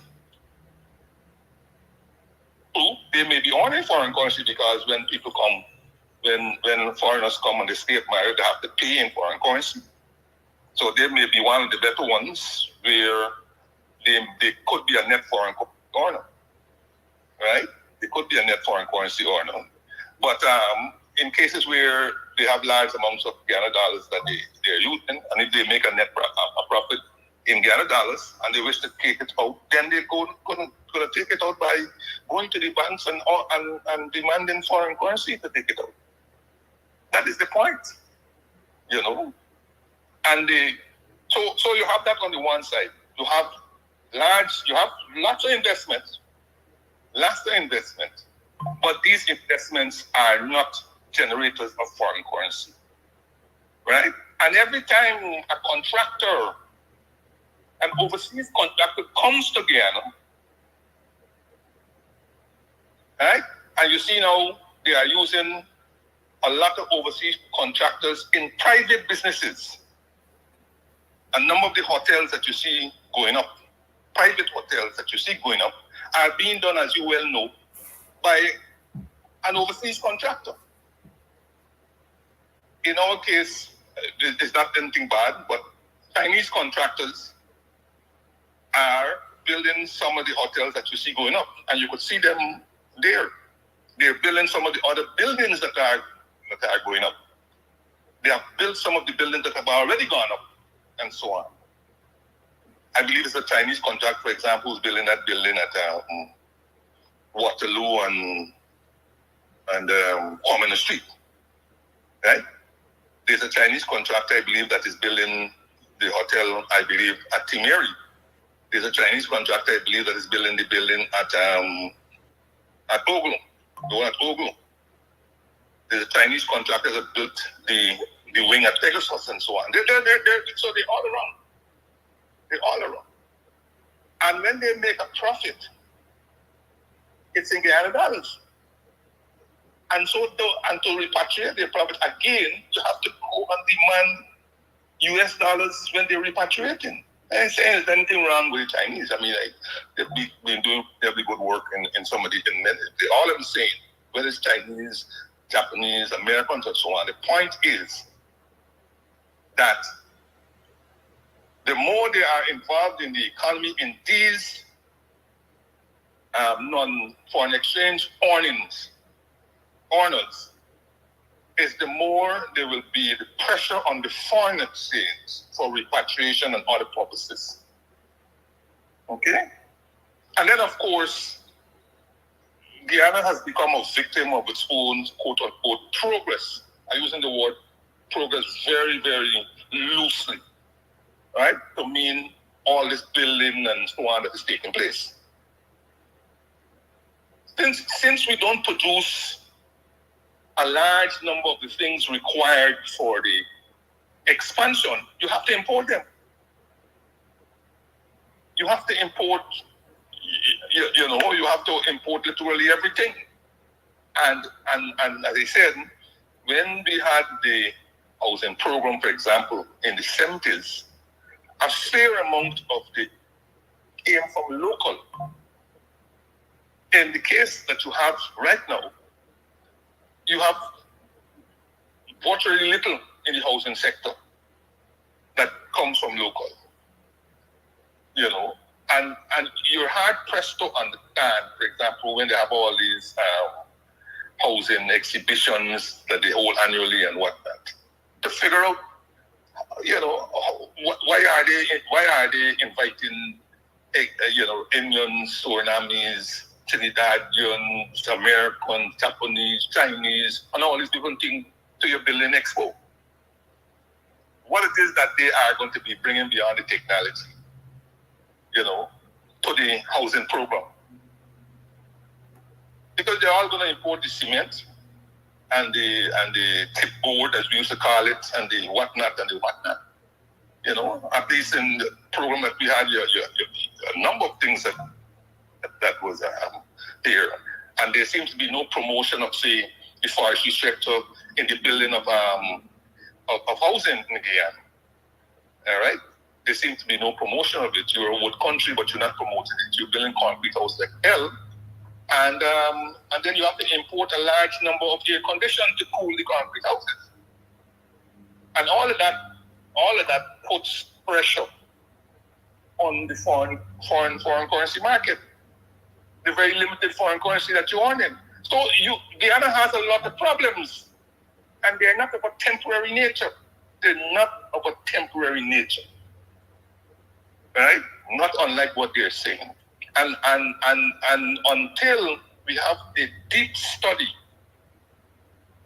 of what exactly are going to be our demand and supply for foreign currency, you're going to have this problem that should only be temporary, being perennial. I mean, that's straight up, I'm telling you.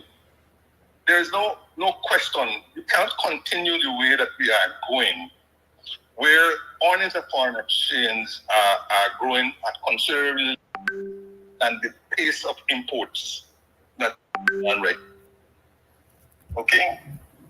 So I'm not surprised every minute. And in fact, I heard there are queues for foreign currency of up to 3 weeks to a month for little numbers of foreign currency. If that is not true, then the central bank must come out and say so. The government must come out and say, no, that is not so. But I know of no one who can walk out, no Guyanese who wish to travel tomorrow, who can walk off the street and walk into a commercial bank and say, can I have $2,000 to travel? I know of none. I'm not saying they're not, because they're obviously going to be a few people who can do that. And it comes with all kinds of things of knowing the banks, having an account there, and a whole set of things. Whereas I should be able, as a Guyanese citizen, to freely walk off the thing, bring my passport, establish my identity, and request $2,000 to travel. But you tell me which the ordinary Guyanese will be able to do that. And then, of course, the little foreign currency that is being earned, I just assume that all the foreign currency that is earned from the non-export sector will come to the system. But that's not true. Not true. And there again, the government has to take a keen look at, where the monies all are going. That is not true. I mean, you got the official leakage, where, for example, in the gold sector, the central bank maintains, if not the central bank, then the commercial banks maintain under regulation what are called retention accounts for the gold sector. Now, these are relics of a past where foreign currency shortage was acute. And we're talking here about the 70s, 80s, even most of the 90s, kind of. This is a relic of the past. Why is a sector allowed to retain a retention account in this modern time? But that is true. If gold exporters are allowed under regulation to retain a percentage of their earnings. So that part is creamed off for their use. Then some banks have a behavior, not regulatory, where they also keep a certain amount of foreign currency for their favored customers. So the little that you're earning is being chopped up in a manner where what is available to the rest of the system will never be able to meet the demands of the system for foreign currency. Will never be able to meet the demands of the system for foreign currency. Never. You understand? So we have all kinds of problems. And of course, another leakage is the huge smuggling, right? The huge smuggling that is taking place, not only in the gold sector, I mean, they've taken a bad rap. Perhaps they deserve it too. But there are other sectors where there's heavy leakage of foreign currency. At one time, it was an open secret of rice being smuggled to Venezuela. It was an open secret. And clearly they would have earned foreign currency. They would have earned foreign currency there. That would not have come into the system. So you have all kinds of leakages. But even that, unless the government does something about it, you know. In my time, we were aware of any number of shops in Regent Street, Rap Street, all over, who are not officially licensed dealers in foreign currency, who were accepting foreign currency for purchases to be done in these places. And then, of course, you have this inertia in the system as to who must go and prevent it or do something about it. Whether it's central bank officers, whether it's the police, and, you know, total inertia. And as far as I know, couldn't get anything to be done about it. And I'm sure that practice continues. It's still prevalent. Where people who are not licensed dealers are accepting foreign currency for purchases. Another leakage from the system. Now, if it's one or two and so on, it's fine. Well, that's fine. But you may turn a blind eye.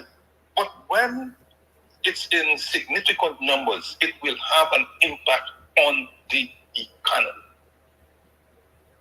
So I don't know if you're going to continue to bury your heads in the sand about the foreign currency thing until it becomes so acute as to become an empire. But we have all kind of other reasons why.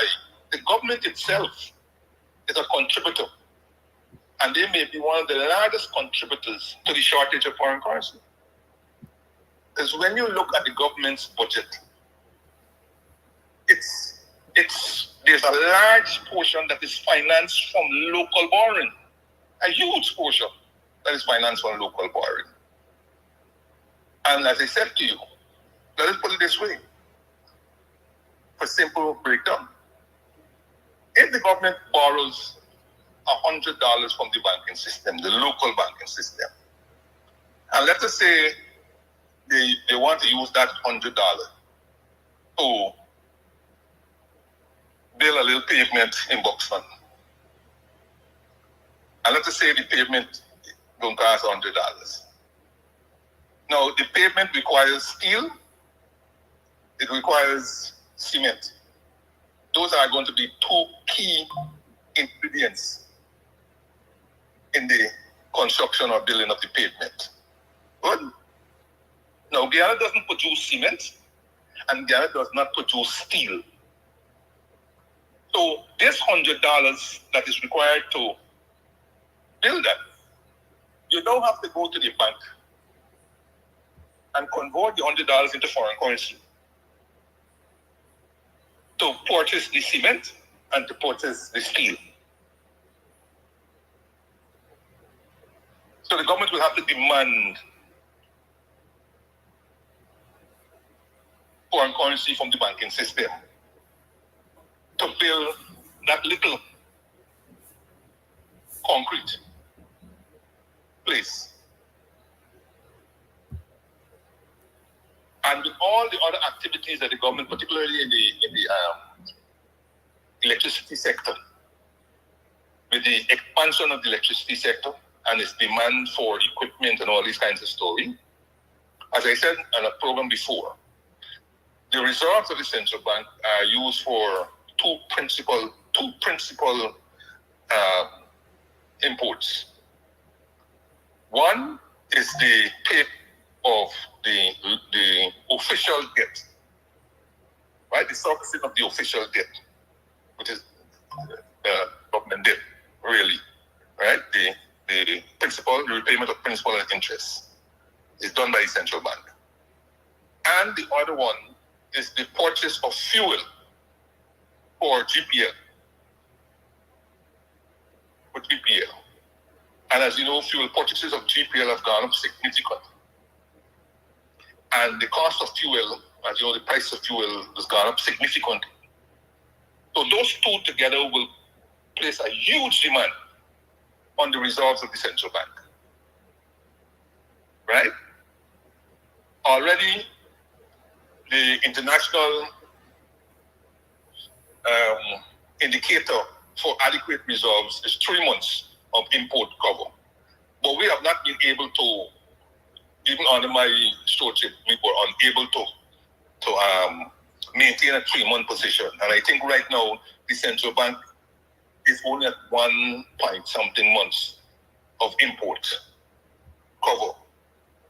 And for them to maintain even at 1 point something, given the high demands that are taking place, particularly in the electricity sector, they would have had to go into the market to purchase foreign currency. But as it stands now, I don't think they can do that, given the limitations of the official market right now. That is causing all these different sorts. In fact, they have to do the reverse, as in a couple of weeks ago, where they have to sell to the market. And that is normal central bank operations. You sell when the market is short, and you buy when the market has plenty. But I look into my crystal ball, and I could see them having to sell every so often. But again, as I said, they have to maintain some minimum level of reserves for the purposes of which I just told you. Hence, you may have temporary shortages bordering on long-term shortages if we don't solve this problem that we have. And we can't solve it by these airy-fairy reasoning that you get, hence putting in 80 million and so on. You can't solve it like that. It has to be a far more in-depth study of the market, and it has to be aligned with action of the talk that we're given. Because like I indicate to you, we have all these activities that are coming in, these investments are coming in that are literally sucking foreign currency out of the system. You also have other imports that have literally replaced the things that we used to be accustomed locally. I raised this matter before, a couple of times before, but it has to be raised all the time. You have 25 by 25, some slogan that CARICOM adapted about food, which they now seem to be backpedaling on, given all kinds of reasons. But when you look at the level of food imports into Guyana, shocking. Shocking, and it's going to get worse. Because with more hotels, come more food, foreign food imports. Okay? And the unfortunate thing is, you can't even get your kids to eat local stuff. Graduations, birthdays, boards, all these things are celebrated at places foreign that literally, inputs. yes, that literally import these foods.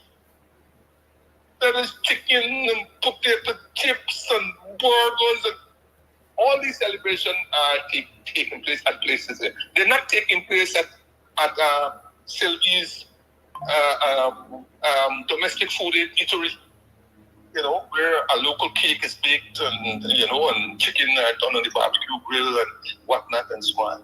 you know, and you get a nice kaluku cup and a split piece. No, they're not for the most part taking place. No, they are taking place where these large amounts of food imports are being brought in. And you got to pay, for currency for those imports. No, yes, I know they ain't gonna want to do what, of course, I'm not saying it, go ban these foods and so on. But a lot of these foods don't attract any duties. And worse, a lot of these foods are smuggled. So they evade any tax that the system may have on them. They're smuggled. I'm happy that you address the smuggling, because the fact is, from information we've garnered, a lot of smuggling continues even with our foreign exchange and gold through Suriname, and so we're losing there also. I saw the story in the course of the week. I am not sure if you did, but I'm sure you did, of the Chinese nationals being arrested with what, 39 million Ghana dollars, was it?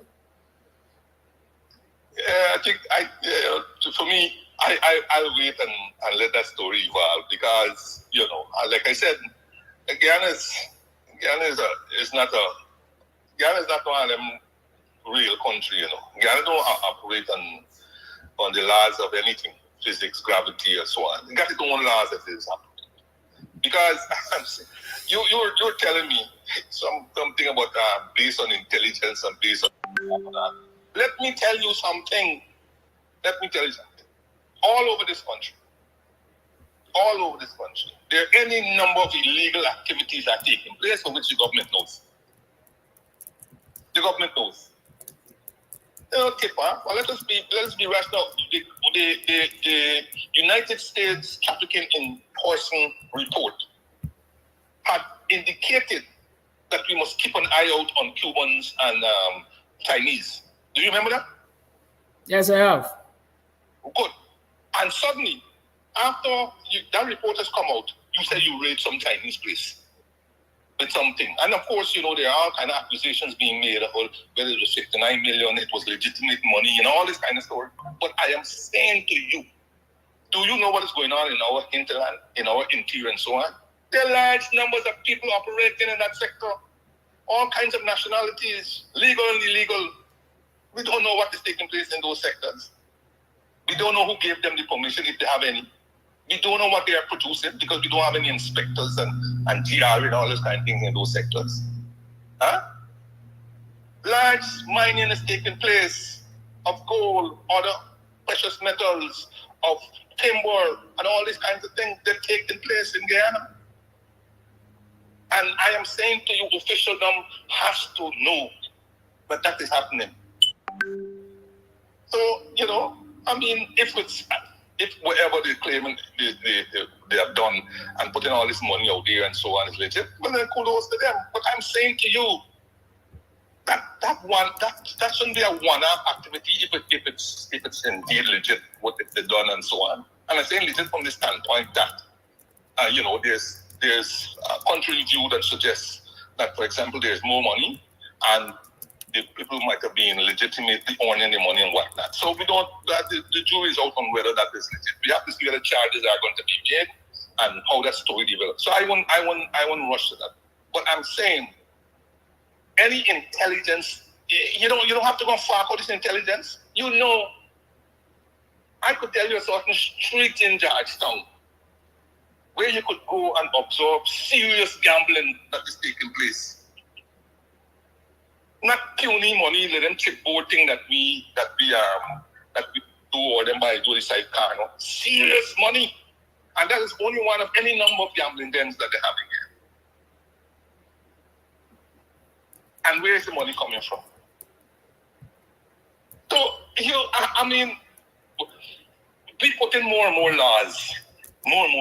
You know, we strut our peacock feathers. Guyana got one of the most stringent anti-money laundering laws and all this kind of story. And then you ask, what about prosecution? Has anybody been prosecuted on these stringent anti-money laundering laws and so on? we're good at laws, but prostitution and so on, no. You use up all your people to go going after people with trumped up charges that hopefully will cost them eventually, especially in my case. You're using the little human resource that you got not to go after what you know is taking place in the country and that could bring relief to the pressures that you have in the country, but to use them for trumped up charges about people that clogging up the court system with all kinds vendetta justice. Yeah, bless the Chief Justice in my case who said, "Oh, wasting the court's time," and so on. You don't need no intelligence led no nonsense. All over Guyana, you know. The ordinary citizen could point you. Ordinary citizen could point you to where are the drug houses, where are the gambling dens, and all these kinds of stories. Simple accounting and mathematics could tell you, hey, no way, let me do an audit. Let me do a quick audit of X, Y, and Z. What happened? We have the people. All they need is the independence to do the job. But most people are afraid. They say, not me, boy. I got to live. Not me. The man know Mr. X and you know Mrs. Y and so on. I'm not touching anybody. You try to, I got to live. This is the attitude. And the more that attitude prevails, is the more leakage that will continue. But Mr. Jordan, are the functionaries wrong to adopt that attitude? I'm not saying wrong or right. I'm asking. Because if your boss gonna beat you for doing your work, why do your work? Well, that's the one point I'm saying. I'm not going to fault but you see what that whole culture does, my friend. What that whole do nothing culture does, it ultimately affects me and you. That's a fact. Let us say the government had a legitimate reason. This is just an assumption, false as it is, for not going to the 2019-23 period because of the humongous cost to them, and they have difficulty in finding the money. But they may have difficulty in finding money because they are not allowing the retinue of staff in the various institutions to do the job to collect the money, so that the teachers can be paid, for example. So so while we empathize with the staff for not going out of their lane because Mr. X knows, so multiply that by 1,000 times and see what you get. Multiply that by 1,000 times and see what you get. What you get is a do-nothing society. What you get is heavy leakage of revenues. What you get is disgruntlement in the society. And a disgruntled society, in a disgruntled society, you can't see progress. I don't care what you see.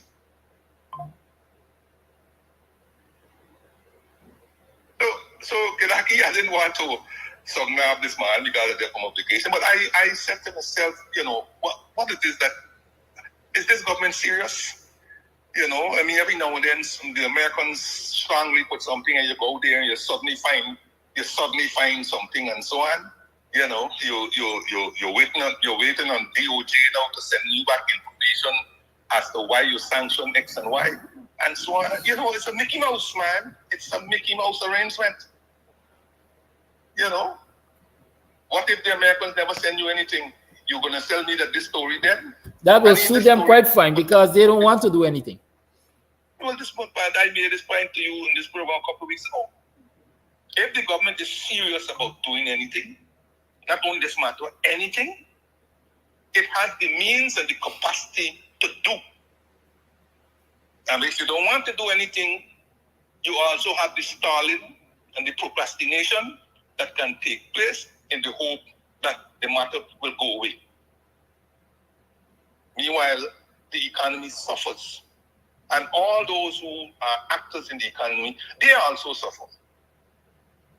They will also suffer.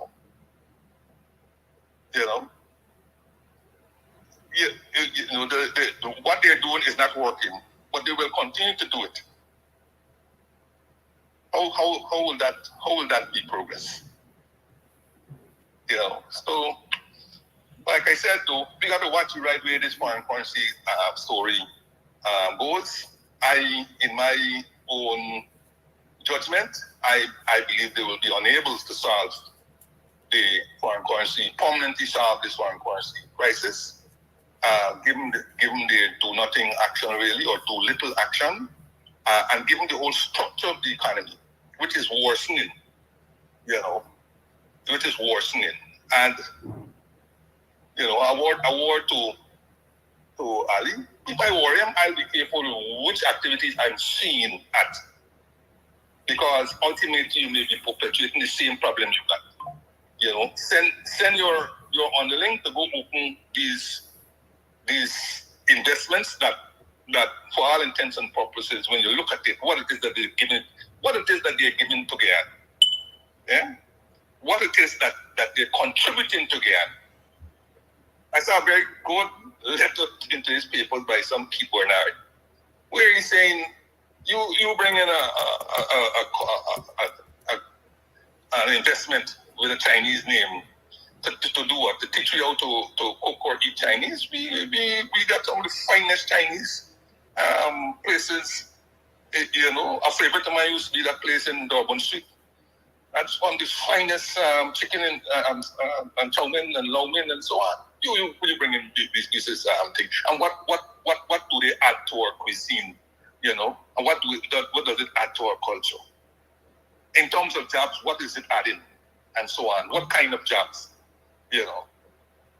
It's the investment that I believe the president wants to encourage and be seen to be encouraging with his presence, the investments that will add value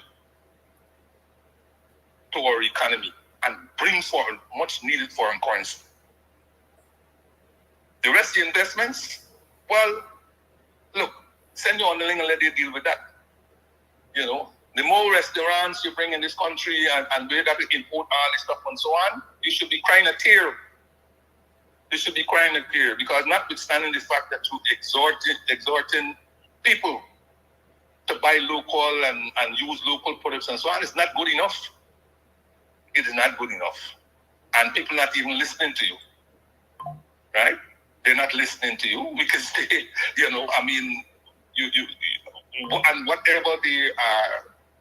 whatever little they may produce and so on, they have their own little ways of getting it out and burning their own foreign currency and so on. It's not helping the country.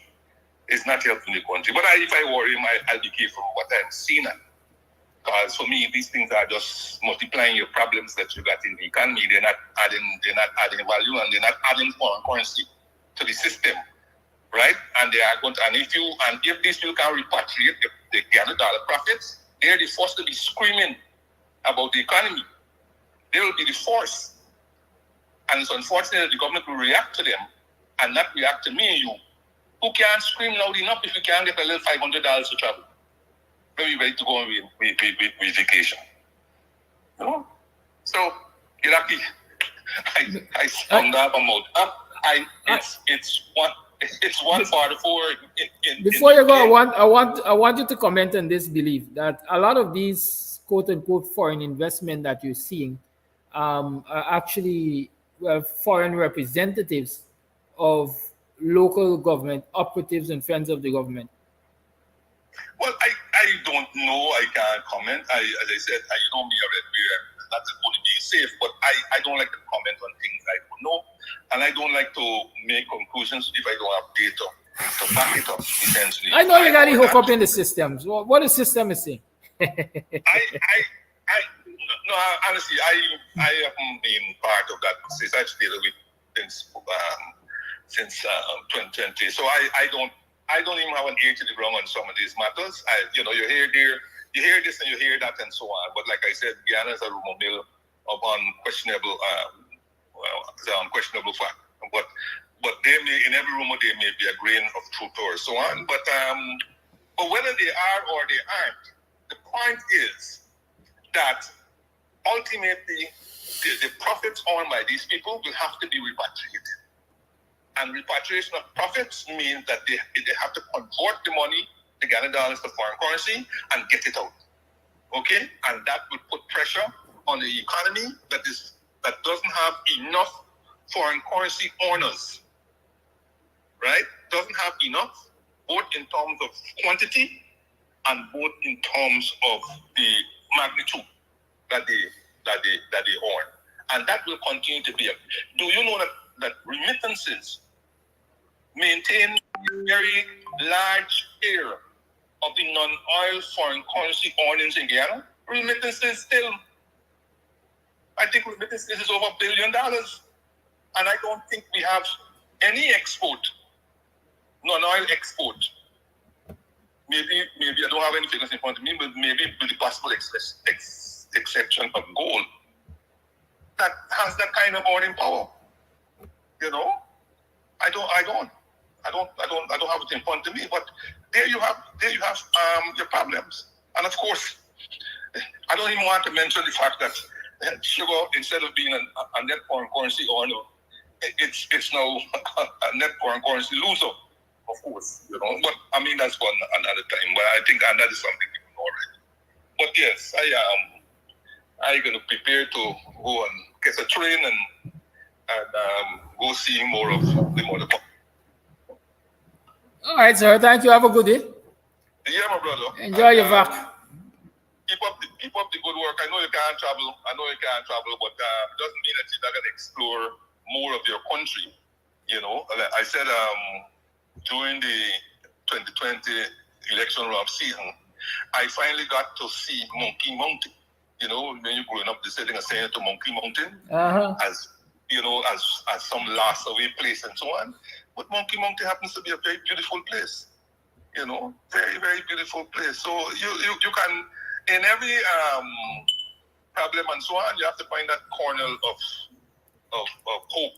You know, and so you've seen Linden, then go beyond Linden, like Tuni, Kokwani, you know, see Borby, see Essequibo, see the Pomeroon, beautiful places, man. The opportunity to tour your country, right? Until you finally get released to tour the outside world again. But yeah, have a good day, my brother. I only gotta tell him I want my passport. So they say, have a good day, sir. Yeah, man. Well, to be honest, I prefer to do a lot of local travels. As a matter of fact, I'm expecting a family here at Luz B&B sometime later in the month, and I'm already thinking in my head where I want to take them so that they can see some of the places. I'll tell you this, I used to enjoy local travel. I actually lived a year or so in Bartica. I was working on a project in Bartica. I was the clerk of work on the Mongripper Hill. It is a multi-purpose center that was built up there. I spent over a year or approximately a year in Bartica. I love that place. Quiet place, but also a place full of action. Borbis, I've had the opportunity of going varying places in Borbis. Essequibo too. So maybe I travel all three. Essequibo, Borbis, Demerara.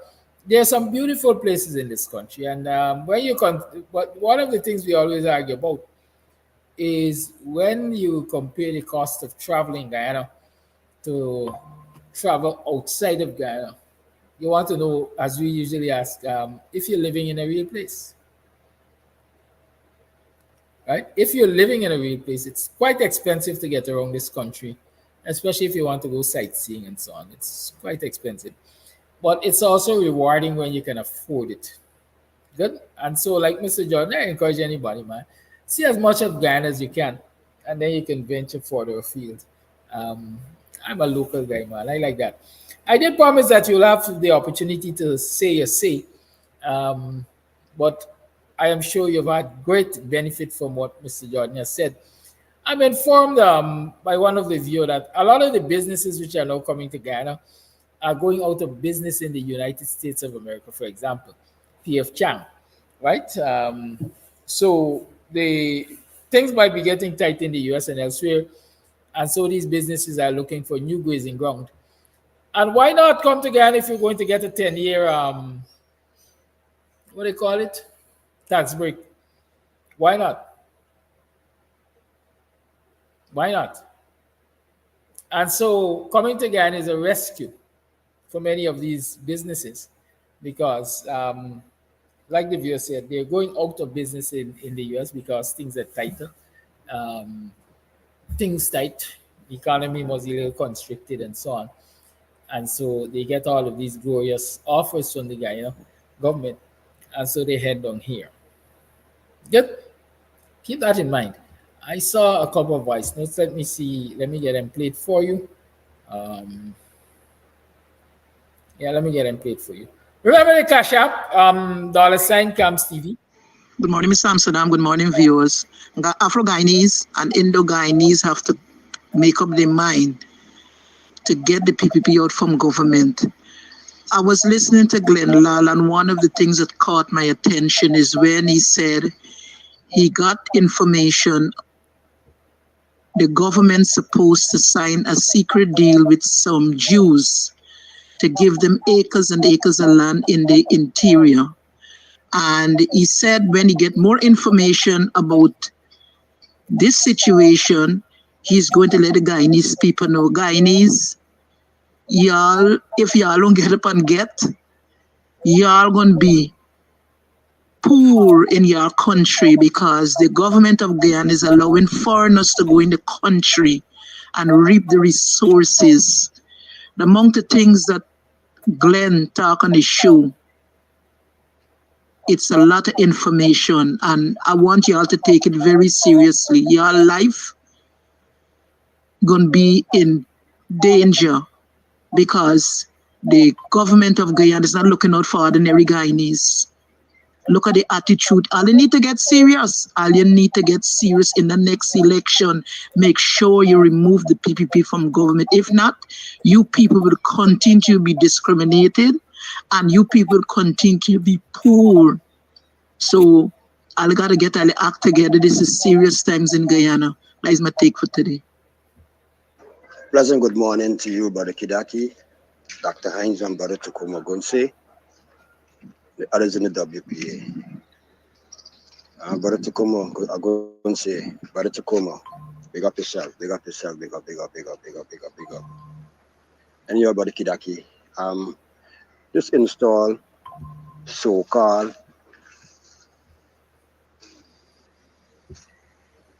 vice president, so to speak. This man jumping at them America, and the star president said to them America, have a good relationship. So they're picking up America, a good relationship. So if you and America have a good relationship, America was investigating the Mohammedans for 2.5 years, as they say. It's not alleged. America say that 2.5 years they was investigating the Mohammeds. You understand me? Right in your own country, that all this investigation was taken from, right around your nose, and you asking for America for information. If you and America was such a good friend, America gonna give you all the information, but due to the backwardness and the racialness and the covetousness, like America will never give them the information. Got the information there all around them. Them is the information. You understand me? Them only papi showing themselves. They want to be nice with America. And they want to be nice because America taking all the highlight to this country. You understand me? So they want to be nice. You understand me? But the day coming, boy. I want Guyanese people to open their eyes and see that day is coming. So they're running scared. They're running scared. If it's not Mr. Norton, it's Niger Hughes. No, Niger is Mark Benchcap, Dr. Hines, all the intelligent social medias them are bringing out all the credible information about what is taking place in this country. You understand me? You understand me? This guy is supposed to be learning and make our country a better country with all these things that the social media that they call them so-called social medias that highlight in this country, and it's true. The evidence are showing every day. They are showing that the social media are talking and they're showing everything that's going on in Guyana. And yet still, yes, so these people can't come to grip with themselves. You understand me? All the ministry them, they're talking about conflict of interest. Conflict of interest just saturate all around them, conflict of interest saturating all around them. They might pass Mr. Nigel Hughes, they might pass him. You know why? They're talking on the man because the man got all the evidence about all the crime that they commit. Remember, he was alive for all the big criminal cases in this country. So the man know everything about them. So that's why they're so uneasy with the man. They're so uneasy. They're only using it as a front, that conflict of interest. They want Guyanese people must take their mind off of them and turn to Niger use. But I said and said again and again and again, Aubrey Norton, the PNC have the most votes. And no day, no way that Mr. Norton will step aside and allow a party that barely have 5 seats in parliament to be the presidential candidate for this upcoming election. No day, no way. No day, they want to support it have Aubrey Norton here. And I think Aubrey Norton is not so incompetent to allow that to happen. You understand me? So I want Guyanese people who must take their mind off for these three top men that we have in this country, Mr. Niger Hughes, Dr. Hines, and Aubrey Norton. The three parties together will take this country forward. And next coming election, we will be kicking the PPP and the acolytes, the French family favorite, out of government. So y'all do have a blessed day. Happy birthday to you, Brother Kidackie, in advance. And I might be there. I know how I will feel by then to now, by then. So you have a blessed day, man. Enjoy every bit of it, so to speak. Thank you for that voice note. It is now 3 minutes to the 9 o'clock hour. You tune to the Guyanese Morning Time. I am your host, Kidackie Amsterdam.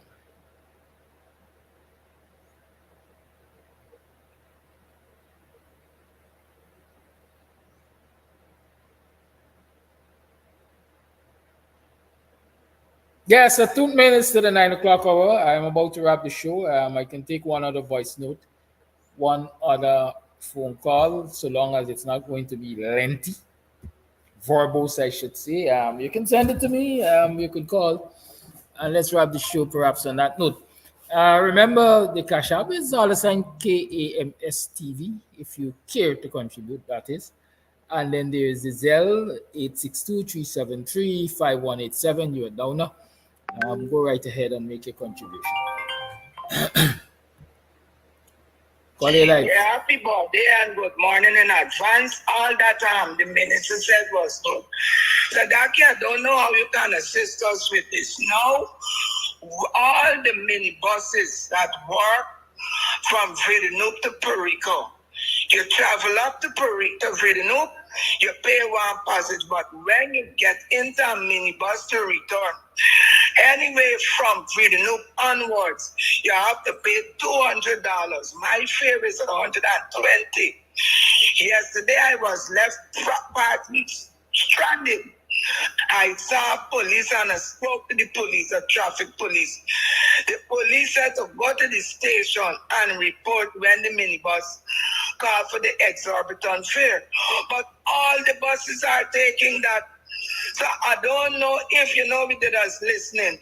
I hope the responsible personnel in the traffic department of Region 3 could let the Minibuses Association know the fare structure has not been increased when you are coming from Villeneuve to Perico. Happy birthday. Bye-bye. Thank you for your call. Let me tell you something. There's not something I could intervene on, and that's not something I don't even think the government could intervene on, unless the government agrees to subsidize the operating cost of the minibuses. I like to be real. I like to be very real. Everything has been increasing in prices. Cost of living is going through the sky. The transportation industry, unfortunately, is a privately or majority privately owned. And so, as I like to say when it comes to properties and so on, it's a seller's market. These people are selling a service, and usually when they set the price, they set the price. No government could really intervene on that. We don't have price control in this country. Good? We don't have price control in the country. I don't know what else to tell you. Because if I have a minibus and I say, well, I am working, but you pay me $200 from point A to point B, you have an option. Pay the $200 or don't come. Market prices are set in a free market because we claim that we're a free market economy by what we call the invisible hand, demand and supply. If the supplier is charging too high a price, then the consumers can withhold their support, their use of that service, and it may very well force the supplier to adjust the prices. Right?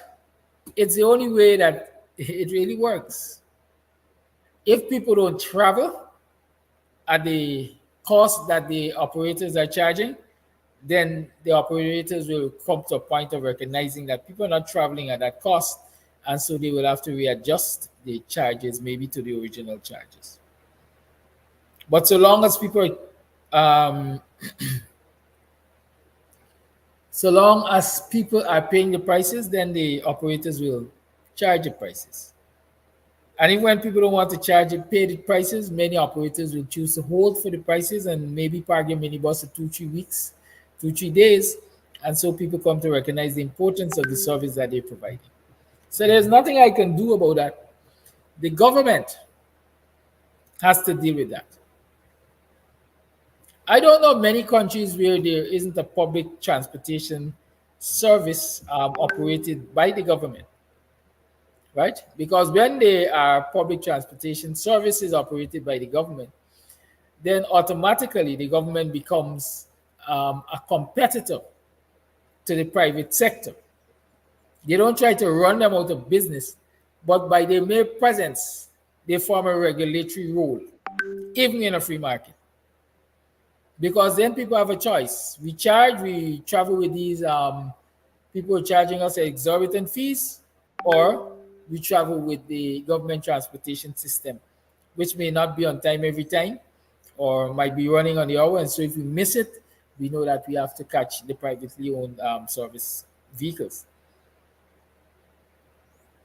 I can understand that for years we haven't had public transportation service provided by the government because we were strapped for resources.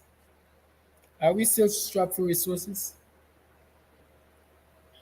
That's the question. Are we still strapped for resources?